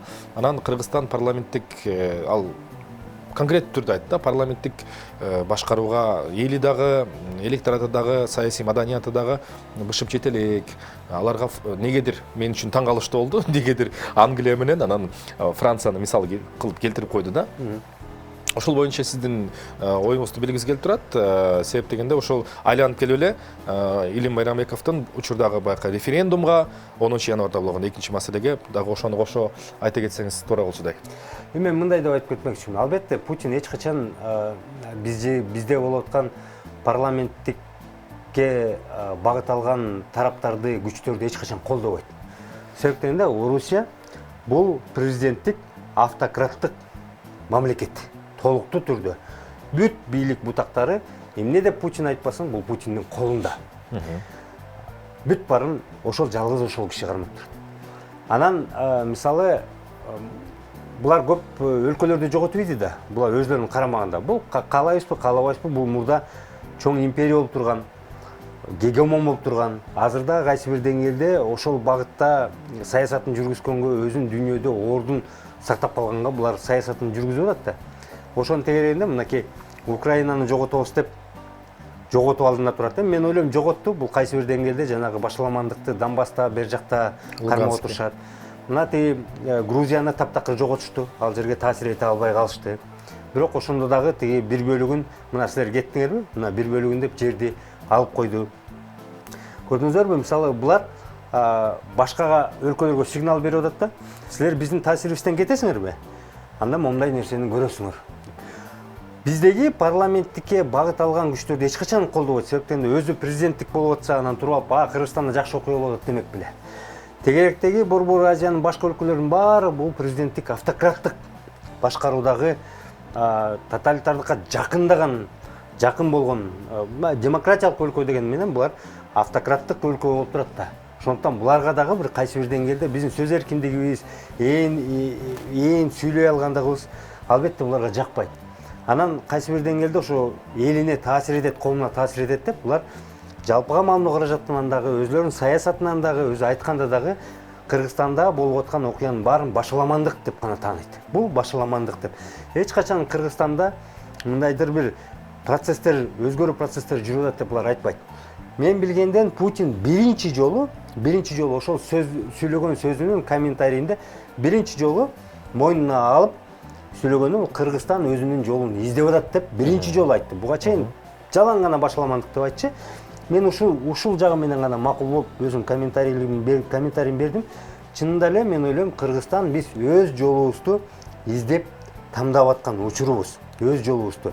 Биздин жолубуз башка борбордук Азиялардыкына караганда таптакыр башка жакка кетти да. Ошондуктан бул башаламандык эмес, бул кадимки эле бир болуп аткан процесстер. Буга дагы мындай эч ыз чуу салбастан, трагедия кылбастан эле мындай карашыбыз керек. Ал эми башка мындай кайтарып автократик жолго биз бурулбайбыз, келбейбиз деген мен ойдомун да. Ошондуктан буга мындай трагедия кылбастан эле биз ит болуп баратабыз, куш болуп баратабыз дебестен эле көңүл буруп карап турушубуз керек. Мен кайсы бир гана нерсе, биз жарандык согуш болгондуктан ошол согуштан качышыбыз керек да. Ошондой кагылышы болуп кетпесин, кан төгүлүп кетпесин. Ошондон качышыбыз керек. Эгерде кан төгүлүп кетсе, жарандык согуш болуп кетсе, мына ошондо трагедия болот. Могу болуп аткан ызы чуу, бийлик талаш, шайлоо, митинг, нааразычылык эчтеке эмес. Бул кадимки эле процесс. Бул мындан мен деген өлкөнүн баары өткөн. Биз дагы өтөбүз. Мен азыр сиздин оюңузду туура жакка бурган жокмун, бирок парламенттик же президенттик башкаруу дегенге жолуңузду алсамбы дегем негизи ага кошумча. Анан сиз айткандай ошо Кудай бетин ара кылсын, албетте баарыбыз кооптонуп, баарыбыз тилегенибиз эл аралык, улут аралык кагылыш болуп кетпесин депчи. Кайсы учурда болуп кетиши мүмкүн? Кайсы факторлордун негизинде? Бул бир гана нерсе, бийлик талашуудан болот да. Эгерде эл нааразы болуп чыгып атканда, мисалы бийликти кой бербей кармап мыкчып отуруп алса, күч колдонсо, өткөндө Сооронбай Шарипович мисалы эл чыкканда кетпей күчтөнүп туруп алып, кагылышып алып барып кишилер өлүп кетсе, ошондо кагылыш болуп кетиши мүмкүн. Каалайбызбы, каалабайбызбы, түштүк, түндүк деген бизде бар маселе бар. Ошонун тегерегинде жөн эле ооз-эки айтыш болуп атып, талаш тартыш болуп чабышып кетсе, ошондо маселе болуп кетиши мүмкүн. Ушулардан биз качышыбыз керек да, аны элибиз жакшы түшүнүп туруш керек. Эми мисалы баарыбыз отуруп алып эле талашып атабыз, жок президенттик болуш керекпи же парламенттик болуш керекпи депчи. Биз президенттик башкарууну көздөп келдик. Жанагы айтып аткан мына бизде эки тараптуу болду, мындай аралаш болду, смешанный болду, президенттик президенттик же президенттик парламенттик болду деген бул болбогон эле сөз. Андай Кыргызстанда боло элек. Кыргызстанда эгемендүүлүктөн баштап эле аты эле өзгөрүлүп, мына аралаш анпын болуп келип атпаса эле, дайыма президенттин колунда бийлик болуп келген. Дайыма болуп келген. Бул Аскар Акаевич учурунда дагы, Куной Салич учурунда дагы, Роза Исаковна учурунда дагы, Алмазбек Шаршенович учурунда дагы, Сооронбай Шарипович учурунда дагы президенттин колунда болуп келген. Ал эми азыр мен ой пикиримди айтып, же президенттик болуш керек, же парламенттик болуш керек дегенден кармап турганымдын себебим, биз туруп алып эми ошону айтып атабыз да, азыр мына эл тамдасын, же президенттик болобу, же парламенттик болобу деп. Биз парламенттик эмне экенин көрө элекпиз. Ал эми мен азыр айткандан эч пайда жок, себептен де биз азыр ошол формасын эле тамдагыла. Андан ошол жараша биз Конституциянын проектисин түзөбүз деп атабыз да, туурабы? Ушинтип атышат да. Мисалы Садыр Нуркожоевич, анын командасы азыр бийликте да. Алар ушинтип атат. Азыр жөн эле бизге эл аныктап койгула, же президенттин бийлиги болсунбу, же парламенттик бийлиги болсунбу, анан биз ошол жараша Конституциянын долбоорун иштеп чыгабыз деген чечимге келбедиби? Ооба. Кептин баары ошол Конституциядагы долбоордо болот. Эми мисалы менин жеке оюм мындай да. Албетте эми булар ким утуп келсе дагы булар өздөрү билет. Мисалы Садыр Нуркожоевич утуп келсе, булар президенттик кылып, баарын бир колго кылып, анан ошондо бизде өнүгүү болот. Мынакей Казакстанда өнүгүү болуп атат, Өзбекстанда өнүгүү болуп атат, Россияда өнүгүү болуп атат, а бизде башаламандык болуп атат дегенге салып атпайбы? Биз башка элбиз. Бизди баары бир кеч болуп калды. Башында катуу кармаса, башында кармаш керек болчу. Аскар Акаевич учурунда кармаш керек болчу. А бизде болбойт уже. Бизде кармалбайт. Эми өз элиңди өлтүрүп эле, сабап эле, кескилеп эле, бир зынданга тыгып атып эле камап таштабасаң, бирок аракет кылып көрүшпөдүбү? Керек болсо Курманбек Салихович учурунда баардык бийлик, даана автократия, баардык бийлик бир колдо турганда, баары болбой эле революция болуп кетти го. Ошондуктан жакын арада мисалы бизде эми тарыхыбызда деле, бизде түпкүр тарыхыбызда деле ханга көп жыл бою, кылымдар бою баш ийип турган деген болгон эмес да, таптакырчы. Анан ошондон деле мисал алсак болот да. Ошон үчүн мен ойлойм, азыр мисалы эми талкуу жүргүзүп, жанагы дегиле мен мындай деп айтмакчымын да. Азыркы президент ким келбесин, азыркы конституция менен, азыркы мыйзамдар менен супер президенттикти кылып башкарганга мүмкүнчүлүгү бар. Супер президенттикти кылып башкарганга мүмкүнчүлүгү бар. Азыр деле кааласа. Аны атайын конституцияга киргизип, антиминтип, анан кылып отурушакты дагы далай убакыт өтүп кетет да, киши жетишпейт. Биз бийликтен бийлик алмашып атып ушуга келдик да. Мен бир эле нерсени айтам. Ким бийликке келбесин, мен ойлойм, анын аң сезими мындай болуш керек да. Элдин аң сезимин көтөрүш керек, билим бериш керек. Анан ошондо элдин жалпы көпчүлүгү кандай инициативалар болсо, ошол демилгелер болсо, ошол түшүнүп кабыл алган болуш керек да. А сен мисалы алтын баштуу президент болуп, тегереңе алтын баштуу адамдарды топтоп коюп, алтын долбоорлорду иштеп чыгып, элиңе берсең, элиң түшүнбөсө анын көбү, элиңдин көбү ишке ашпайт да. Алтын долбоорлор, алтын баштар ойлоп чыккан алтын долбоорлор элиңдин көпчүлүгү, басымдуу көпчүлүгү ал алтын долбоорду түшүнбөсө, бир дагы алтын долбоор иштебейт. А вот башында алтын долбоор иштеп чыгып, бирок элиңдин көпчүлүгү билимдүү, илимдүү түшүнүп, ошол алтын долбоор экен, ушул экен түшүнөлүк, мынакей момундай экен деп кабыл алса, кандай гана долбоор болсун жакшы иштеп кетет да. Кеп ушунда. Рахмат, келтириңизге жөнөраачылык билдиребиз. Бул Элим Майрамбеков болду. Өзгөчө пикирдин ээси. Биз эфирди мындан ары улантабыз. Алдыда кинематография тарыхынан бир сүрүтүм көз ирмемдерди, элестерди алдыңыздарга сунаалы. Кино тарыхынан бир кабарчыларыбыздан жаңылыктар болсун. Андан кийинки коногубуз Эл Гезит KG сайтынын башкы редактору Семетей Аманбеков менен маекте улантабыз.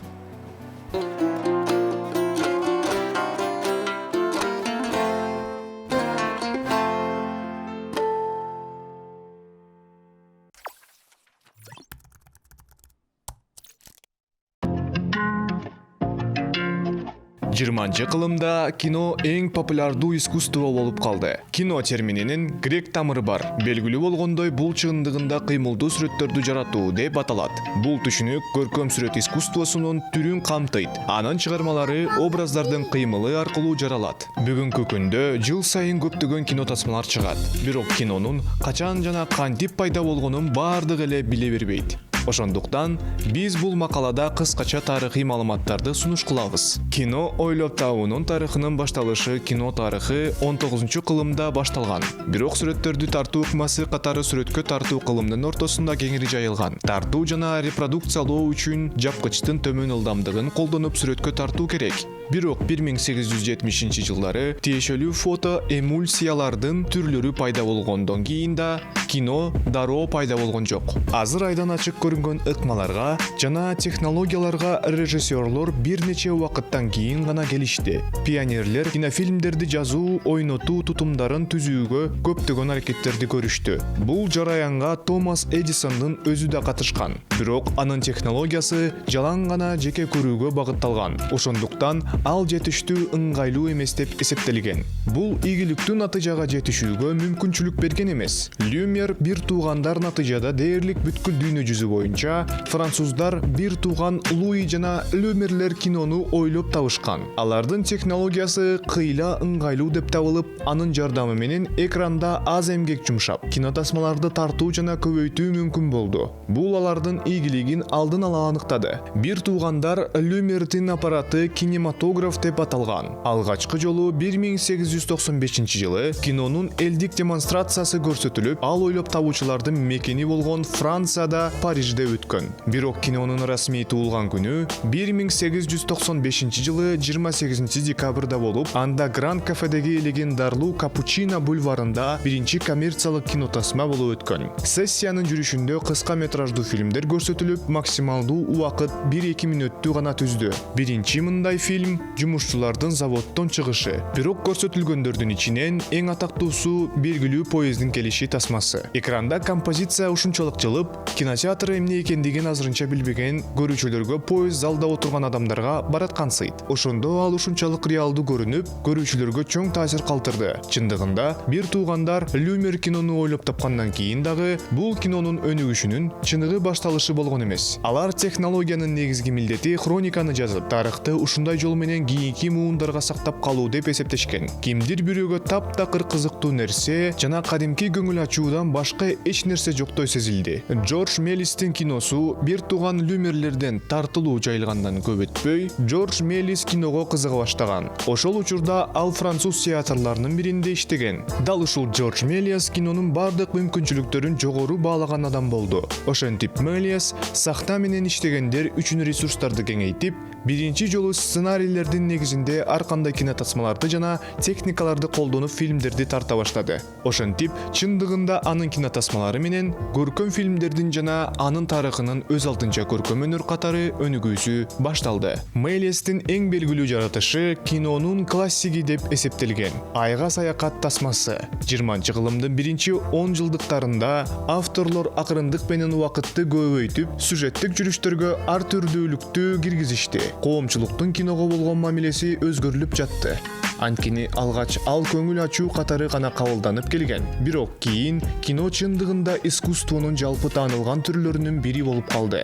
1908-жылга чейин Европада көркөм фильм түшүнүгү пайда болгон. Андан ары өнүгүү 1910-жылга чейин Францияда бардык фильмдердин болжол менен 70% тартылган. Кийин алар муну Германияда, Улуу Британияда жана Америка Кошмо Штаттарында жасай башташты. Эгерде алгач убакыт 15 мүнөттөй гана болгон болсо, кийинчерээк алар 1 саатка созулган кинотасмаларды тарта башташты. Ал эми Гриффиттин Улуттун жаралышы тасмасы 3 саатка созулду. Америкалык кино индустриясы 1920-жылдары түптөлө баштаган. Голливуд тутумунун стандарттарын продюсерлер орнотуп, акырындап директорлорду алдыңкы орундардан сүрүп чыгышты. Ошентип, атайын тандалган сценарийлерди сатып ала башташкан продюсерлер андан кийин алар фильмдерди тартышкан. Ошондой эле алар режиссерлорду тандап чыгарышкан жана алар түздөн-түз эмгектен тышкары атактуулардын арасынан актерлорду тандоо менен алектенишкен.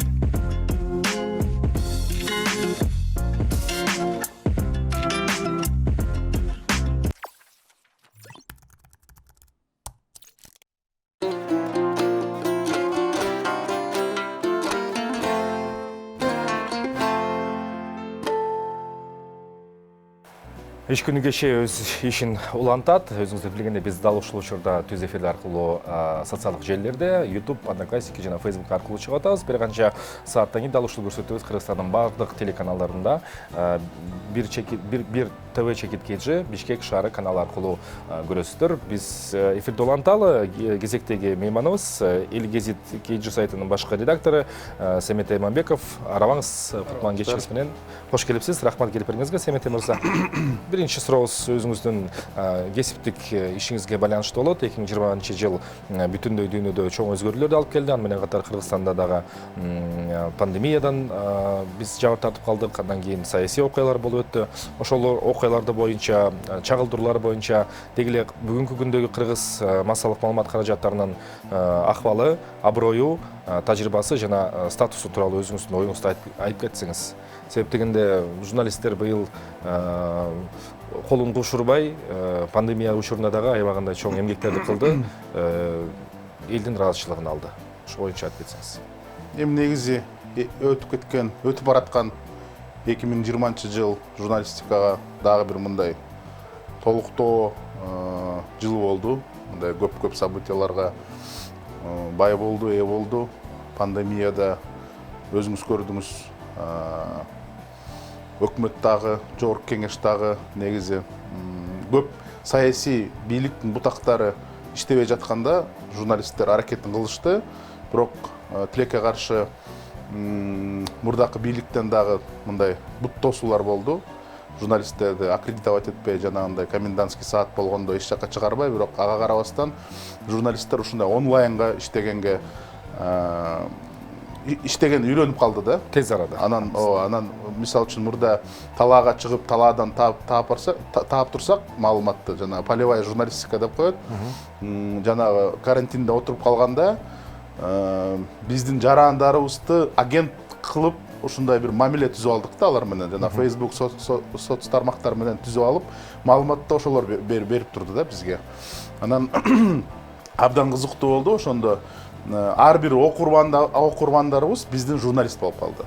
Анан тиги 5-чи микрорайондо болобу, Таласта болобу, Көлдө болобу, Ошто, Баткенде болобу, кырдаалын бизге айтып берип турду. Биз аны мындай журналисттик сөздөр менен даярдап, анан бүт өлкөгө таратып турдук да.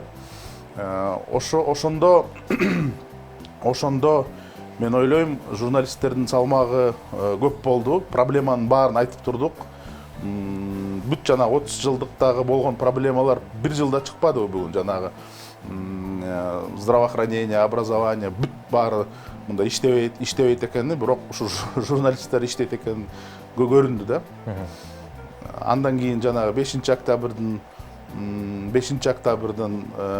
башаламандыктар болду. Аякта да иштедик.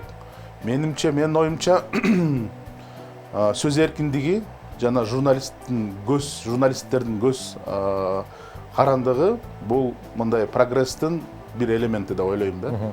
Анткени эгерде чындыкты айтып туруп, анан мындай сөз эркиндиги барып экөөбүз маектешип, сиз өзүңүздүн оюңузду айтып, башкалар саясатчылар өзүнүн оюн айтып, адистер өзүнүн оюн айтып, журналисттер өзүнүн оюн айтып турса, ушул бир чогуу бир сүйлөшкөн жерде прогресс болот деп ойлойм да.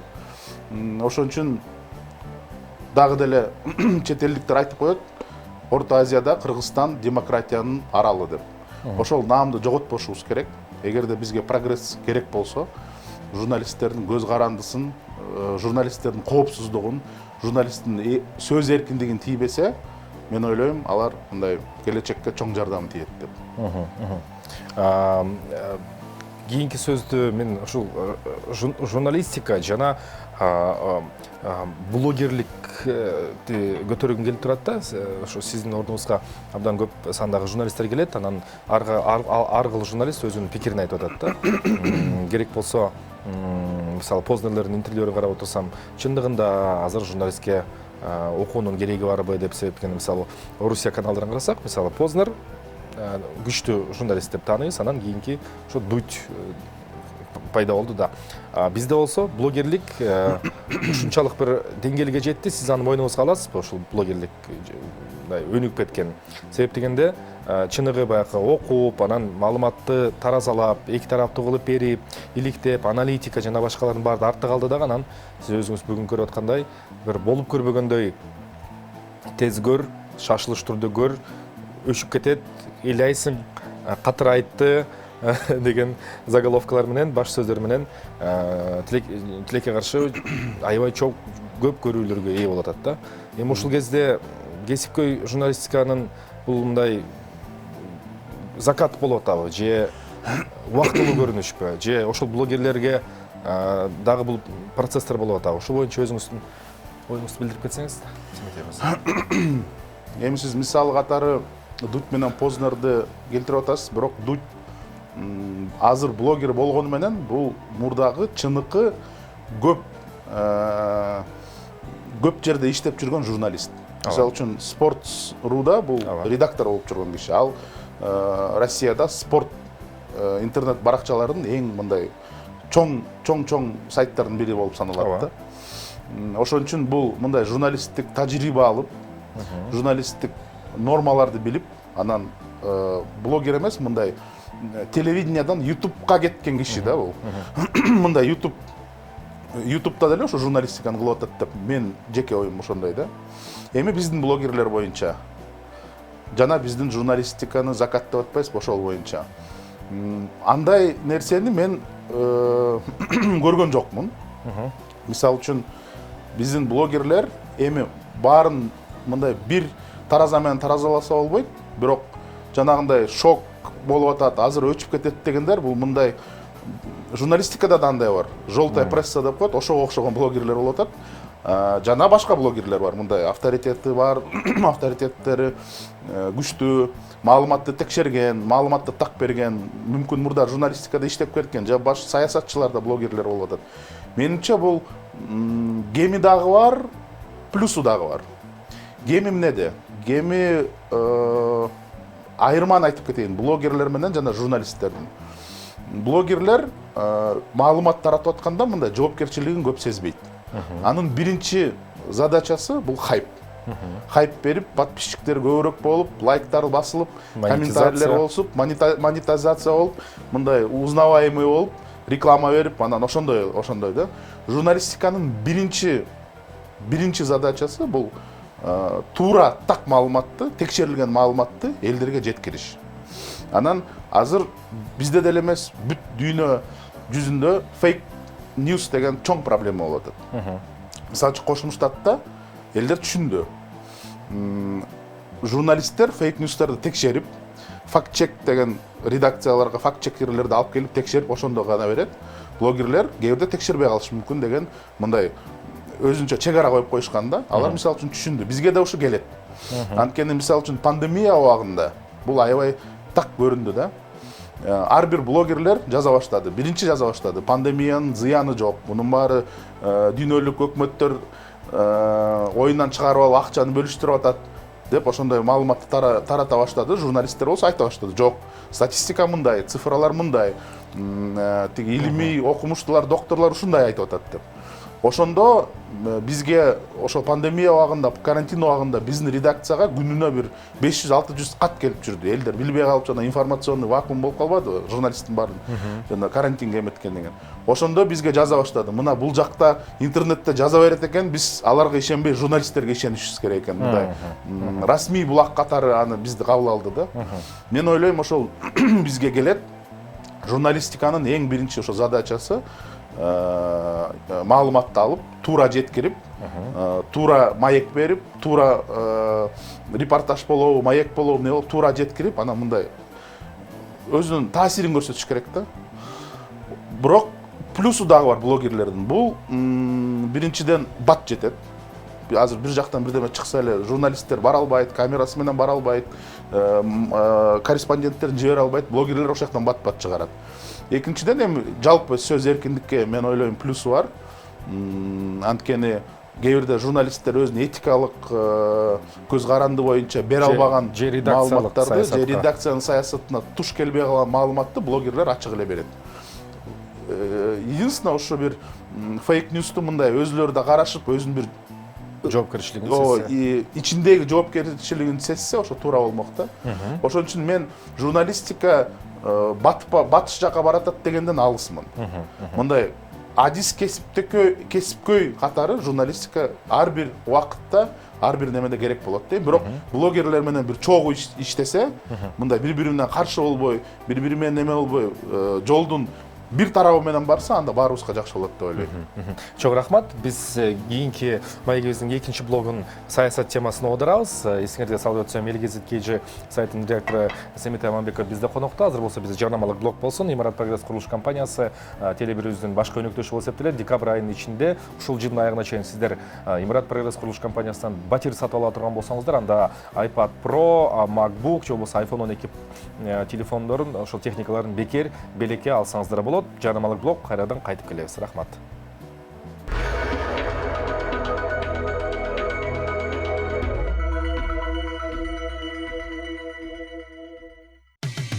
Кечтин кезекчиси Эркин Нурбаев. Кечибизди улантабыз. Конокто Эл-Гезит KG сайтынын башкы редактору Семет Аманбеков. Биз каалайбызбы, каалабайбызбы, урматтуу телекөрүүчүлөр, Кыргызстаныбыздын ушул болуп аткан акыбалы барды келип эле мына саясатка, элдин тандоосуна кептелип калып атабыз. Ошондуктан биз журналисттердин да пикирин сурап өтөлү. Себеп дегенде бул адамдар күнүгө ушул жаңылыктардын күрөө тамырын кармап, элдин ою, элдин пикири кайсы жакты ооп, кандай болуп атканын жакшы билип турушат. Ошондуктан сизге кайрылалып. Мына 5 октябрдан кийин кырдаал дароо тынчып калган жок. Бийлик алмашуу болду. Азыр ошол вакуумду толтуруу үчүн парламент өзүнүн мөөнөтүн узартып алды. Көптөгөн коллизиялар болуп атат. Мыйзамда жазылган, бирок жашоо турмуш башканы айтып атат да. Ошол негизде мына 10 январь күнү кайрадан эле эки чоң маселе элдин сынына, элдин шайлоосуна, добушуна коюлат. Бул президенттик шайлоо жана референдум. Парламенттик шайлоо. Жок, 10 январь күнү президенттик жана референдум маселеси. Анан ошол референдум маселеси боюнча сиздин бир мындай пикириңизди билгиз келип турат да. Ошол 10 январь күнү эки маселени тең бир күнгө калтырып коюу туурабы? Биринчиден, экинчиден ошол маселени элдин өзүнө коюу канчалык негиздүү? Себеп дегенде биз жалпысынан билебиз, референдум дегенде бизде бир да жолу дейли дүйнөлүк практика ушундай, плебисцит жана референдумга коюлганда чечиличи керек экен маселе чечилип калат да. Дээрлик мына карма каршылык болбойт. Бул келе жаткан окуяларда ушул эле окуялар кайталанабы? Кандай деп ойлойсуз? Эми биздин мыйзам боюнча конституцияга киргизүү болобу же жаңы конституция болобу, ал жалпы гана референдум менен чечилет. Ошон үчүн биз мыйзамга баш ийишибиз керек. Эгерде бизге жаңы конституция керек болсо, анда албетте бул референдумдан өтүш керек. Туура болду 10 январга же туура эмес болду, эми мен так айта албайм, бирок мурда ой башка болчу. 10 январда президенттик шайлоо менен жаңы конституциянын тандап алганга долбоорун коюп, бир ошол суроо коюлган. Анан жарандык коом айта баштады, журналисттер айта баштады. Бир айдын, 2 айдын ичинде жаңы конституцияны кабыл алганга мүмкүн эмес. Коомдук талкуу өтүш керек, юридикалык экспертиза өтүш керек, жана башка процедуралар көп. Ошондуктан ушул суроону койду, президенттик же парламенттик шайлоо болобу же баарына каршыбызбы? Туурабы, туура эмеспи эми айта албайм, эми көрөбүз. Эми шарт ушундай болуп калды, саясий шарт ошондой болуп калды. Өзүңүздүн пикириңизди азырынча мындай билбей турасыз, кандай болот экен? Эмне жөнүндө пикирим? Ошо референдум боюнча президенттик форма башкаруу же болбосо парламенттик башкаруу формасы кайсынысы ыңгайлуураак деп мындай ой жүгөрткөдүңүзбү өзүңүзчө?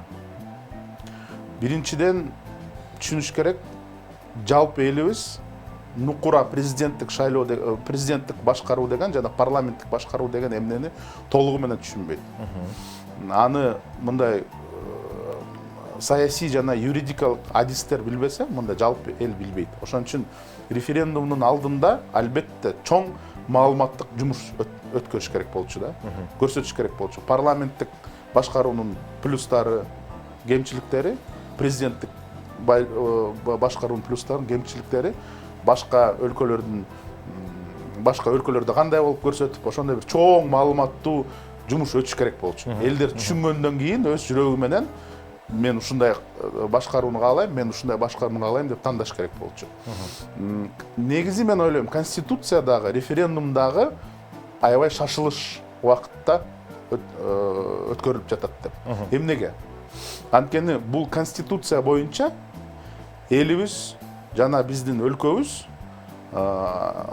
келе жаткан 5 же 10 жылга, мүмкүн адан да көп, кандай биз жашайбыз, кайсы экономикабыз кандай болот, социал тармагыбыз кандай болот, жашоо туруктуубуз кандай болот, ошонун баары менен чечилет. Ошон үчүн бул документке абдан мындай чоң жумуш жасап келиш керек болчу да. Экинчиден, конституцияга ылайык башка конституциялык жана башка чоң мыйзамдын баары жазылат. Мисалы үчүн азыркы мыйзамдар эгерде жаңы конституция кабылданып калса, аларга так келбей калса, бүт баары жазылат. Ар бир мыйзам биздин жүрүш турушубузга түзмө-түз таасир этет. Ооба. Ошону жалаң эле коомдук талкуу эмес, жалаң эле жана конституциялык совещание эмес, бир чоң экспертиза өткөрүп, ошонун баарын карап чыгыш керек болчу. Эгерде биздин конституцияны өзгөртөбүз десе, же жаңын алабыз десе. Эми суроо берип атасыз, кайсынысы жакшы, президенттик же парламенттик деп. Жекече оюм айтпай эле коеюн, бир эле факт, дүйнөлүк бүт прогрессивдүү өлкөлөр азырынча азыркы убакытта парламенттик шайлоого өттү. Эмне үчүн? Бүгүн же кечеби Путин өзүнүн пресс-конференциясында Кыргызстан жөнүндө айтып атканда айтты. У них постоянно кадровая чехарда, они ищут свой путь деп. Туура, биз өзүбүз жолубузду издеп атабыз. Мүмкүн биз өткөн жолду Россиядагы келечекте өтөт. Ал башка суроо. Бирок ошо башка өнүгүп кеткен өлкөлөр ушундай жолун издеп, президенттик болду, монархия болду, парламенттик болду, баарын изилдеп чыгып, ошо парламентке токтоп, ошо парламенттик башкаруу боюнча өлкөнү алдыга, экономикасы алдыга жылып кетти. Бизде айтып атышат, президенттикти көрдүк, парламенттикти көрдүк, кайра президенттикке келели, анткени жоопкерчилик жок, мындай күчтүү кол жок, кожоюн жок. Эми менин жеке оюмча, өзүмдүн юридикалык образованием бар, мен жеке оюмча бизде парламентаризм эч качан болгон жок. Парламентаризм деген бул депутаттар шайлайт деген сөз эмес. Парламентаризмде күчтүү премьер-министр, күчтүү парламент, күчтүү президент. Бийликтин 3 бутагы тең бири-бирин ооп кетпес үчүн бири-бирин карайт. Ошо анан эмне үчүн парламентаризм? Анткени ар бир эки элдин өкүлдөрү, депутаттар, элдер шайлап, шунун парламенттин үстүндө турган башкаруу. Бизде андай болгон жок. Бизде президент ар бир убакытта күч органдардын колунда болчу, өзүнүн позициясы бар. Парламентке өзүбүз көрүп атабыз, кандай кишилер келип атат, мындай элдин келечегин ойлобой, өзүнүн эле бизнесин ойлоп, өзүнүн эле бизнесин кылуу үчүн депутаттар келип атат. Бизнеси бар депутатка укук коргоо органды колуна кармаган президент любой компромат табат, любой оюн өткөрүп алат. Эң биринчи премьер-министрлерди алып келди, күчтүү кадрлар келди бизге. Жомарт Оторбаев, Бабанов, Сариев дегендер күчтүү экономисттер болду. Парламенттин ичиндеги саясаттык баягы эле разборка болуп, алардын баарын алып түштү. Премьер-министрди күчтүү койбойлук, мындай слабый район коелук, бизди уксун, биздин бизнесте жардам берсин деп эметти да. Бул парламенттик башкаруу эмес. Бул бардак. Бул мен билбейм, андай мындай илимий сөз менен мындай эмен айта албайм да, бул эмне болгонун. Ошон үчүн эгерде биз жанагы башка өлкөлөрдүн тажрыйбасын карасак, мен жеке оюмча нукура парламенттик башкарууга өтүшүбүз керек деп ойлойм да. Рахмат жеке позицияңыз үчүн. Анан эми кайрадан өзүңүздүн ишиңизге кайтып келелик. Сиз буга чейин пауза учурда айтып калдыңыз. Мен көбүн эсе баягы Facebook социалдык тармагында өзүмдүн дагы анан мен билишимче, эгер жаңылышкан болсом кечирим сурайм, Эл Гезит дагы Facebook'та өзүнүн группалары бар, ошол жакта тайпалар аркылуу маалыматтарды бөлүшүп жүрөсүздөр. Фейктер жана боттор маселеси боюнча сурагым келип турат. Сиз бир канча жылдан бери ушул тармакта маалымат берип бөлүшүп жүрөсүз да. Анан ушул саясий өнүктүктөр башталганда боттордун саны, боттордун басымдуулугу, алардын башка бир топ адамга болгон жасаган басымы, буллинг деп таанып атпайбыз, интернет буллинг. Ошол өзгөчө саясий кырдаалда күчөп калабы же алар ар дайым эле барбы? Жана мурдакы ошо көчөдө биз обон деп тааныган айрым группалар билесиздер, баягы айымдар чыгып алып кыйкырынып, бүгүн ошол интернетке бот аркылуу өтүп кетти дегенге да кошуласызбы? Абдан туура айттыңыз. Азыр көп нерселер соц тармактарда чечилип калды да, чын айтканда. Сүйлөшүүнүн баары жана общественная дискуссия деп коет, ошонун баары ошол жакта өтүп атат. Эми ошону биздин политтехнология деп айта алсам болобу билбейм, бирок биздин политтехнологдор түшүнүп, ушул обондорду чын эле соц тармакка киргизип, бирок айырмасы эмнеде? Эгерде онлайн обондор мындай тирүү киши аны көрсө болот, 10 киши болобу, 20 киши, 30 киши болобу? Азыр бир киши 30-40 фейк түзүп алып, ошол обондун көрүнүшүн көрсөтүп койсо болот да. Анан азыр мен көрүп атам, Facebook'та ар бир саясий күчтөр мындай өзүнүн көп фейктерин жиберип, элдин баары буну колдойт, же элдин баары тигини колдойт, буну колдойт деген инфошум создавать этип атат.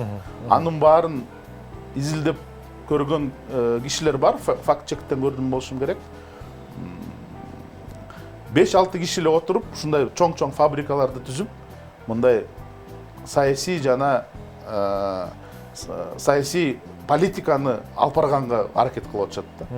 Бул абдан коркунучтуу. Эгерде мен бүгүн эле тамашаладым элем, эгерде Цукерберг Кыргызстанда саясий болгон кибербуллингди көрсө, өзү мындай Facebook'ту чыгарбай эле койсом болмок экен деген ойго келмей экен да. Анткени аябай жаман нерселер болуп атат да аякта. Эң кызыгы мисалы Цукербергдин өзүн Америка Кошмо Штаттарында айрым сот процесстерине чакырат. Политика конфиденциальности, баягы жеке адамдын турмушу жана башка депчи. Анын үстүнө бул тармакта дагы сиз айткандай өзү да аябагандай таң калмак болуш керек. Бирок жалпысынан бизде бул нерсе азыр күч алып атат. Сиз кандай айта аласыз? Бара-бара бул ушул курчтуктун градусу, басмырлоонун градусу бара-бара басаңдайбы же мындан арыда курчуп кете береби? Ушул нерселер менен кантип легалдуу жана гумандуу күрөшүү жолдору барбы же аларга күчкө каршы күч менен гана жеңип чыгабызбы? Фейктергеби? Ошол буллингке, кибератакаларга каршы. Бул күчөйбү мындан ары же бир аз басаңдайбы? Эми жаңы эле входят во вкус деп коет, ошондой болуп атат окшойт. Анан эң биринчи булар менен күрөшүүгө, бул күч менен эмес, бул элдин аң сезимин көтөрүш керек. Элдер түшүнүш керек. Кыйкырык, өкүрүк менен иш болбойт. Канча кыйкырсаң дагы, шекер деп канча кыйкырсаң дагы оозуңда таттуу болбойт. Канча буну уксаң дагы корооң өзү шыпырылып калбайт, сарайың өзү туруп калбайт, машинең гаражга кирип калбайт. Ошон үчүн аң сезимди көтөрүп, мындай медиа грамотность деп коет. Медиа грамотность боюнча эгерде биздин элдерге мындай ошол эле соц тармактар менен көрсөтсөк, аң сезими мен ишенем. Мисалы үчүн бат өнүгүп кеткен өлкөлөрдө, Малайзия жана Түштүк Кореяда өнүккөн убакытта 80% жарандары безграмотный болчу. Бизде баарынын бир эмес 2 образованиясы бар. Окуганды билет. Интернетти өткөндө Талас жергесине барып келдим. Суу самырда кой уй жайып жүргөн чабан интернеттен YouTube көрүп атат.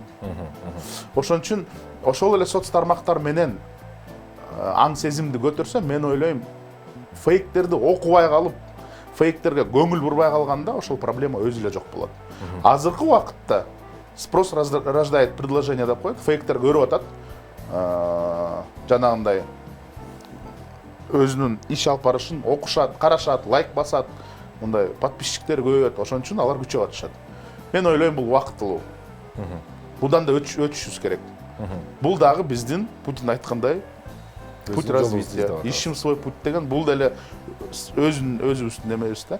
Бирок Орусияга караганда бизде батыраак өтөт да. Орусияда мындай басымдык болуп, көрсөтпөй, фейктерди жабып, бир тараптуу болуп атат. Жалаң эле бийликти мактап.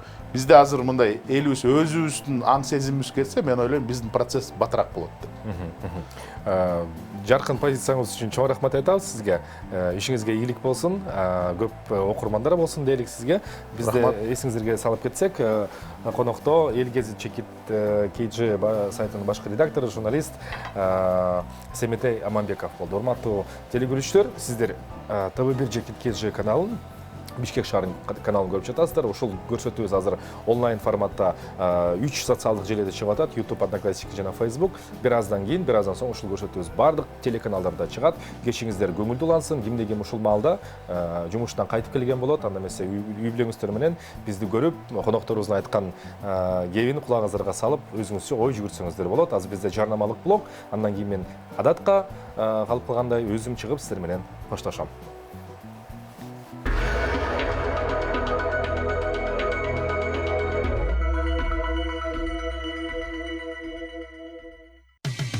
Кечтин кезекчиси Эркин Нурбаев. Мына ушинтип бүгүнкү кечки 8-дагы өз соңуна келип жетти. ТВ1 Чекит KG Бишкек шаары телеканалы өлкөнүн бардык экрандарында жаңырат. Ушул учурда бизде кимди ким көрүп аткан болсо, кечки тамак үстүндө үй бүлөңүздөр менен, жакындарыңыздар менен аман болуңуздар. Албетте, мамлекетибиздин, элибиздин башына түшкөн оор, оош кыйыш күндөрдүн биз сөзсүз биргеликте ынтымак менен жеңебиз. Ал эми биз кийинки аптада кайрадан сиздер менен көрүшөбүз. Кайрадан кызыктуу меймандар, жакшы сапаттуу маектер. Биз жаныңыздардабыз. Анда эмесе салуу күнүңүздөр, дем алыш күндөрүңүздөр көңүлдүү өтсүн. Кечтин кезекчиси мен Эркин Турбаев, менин кесиптештерим болду. Көрүшкөнчө сак саламатта туруңуздар.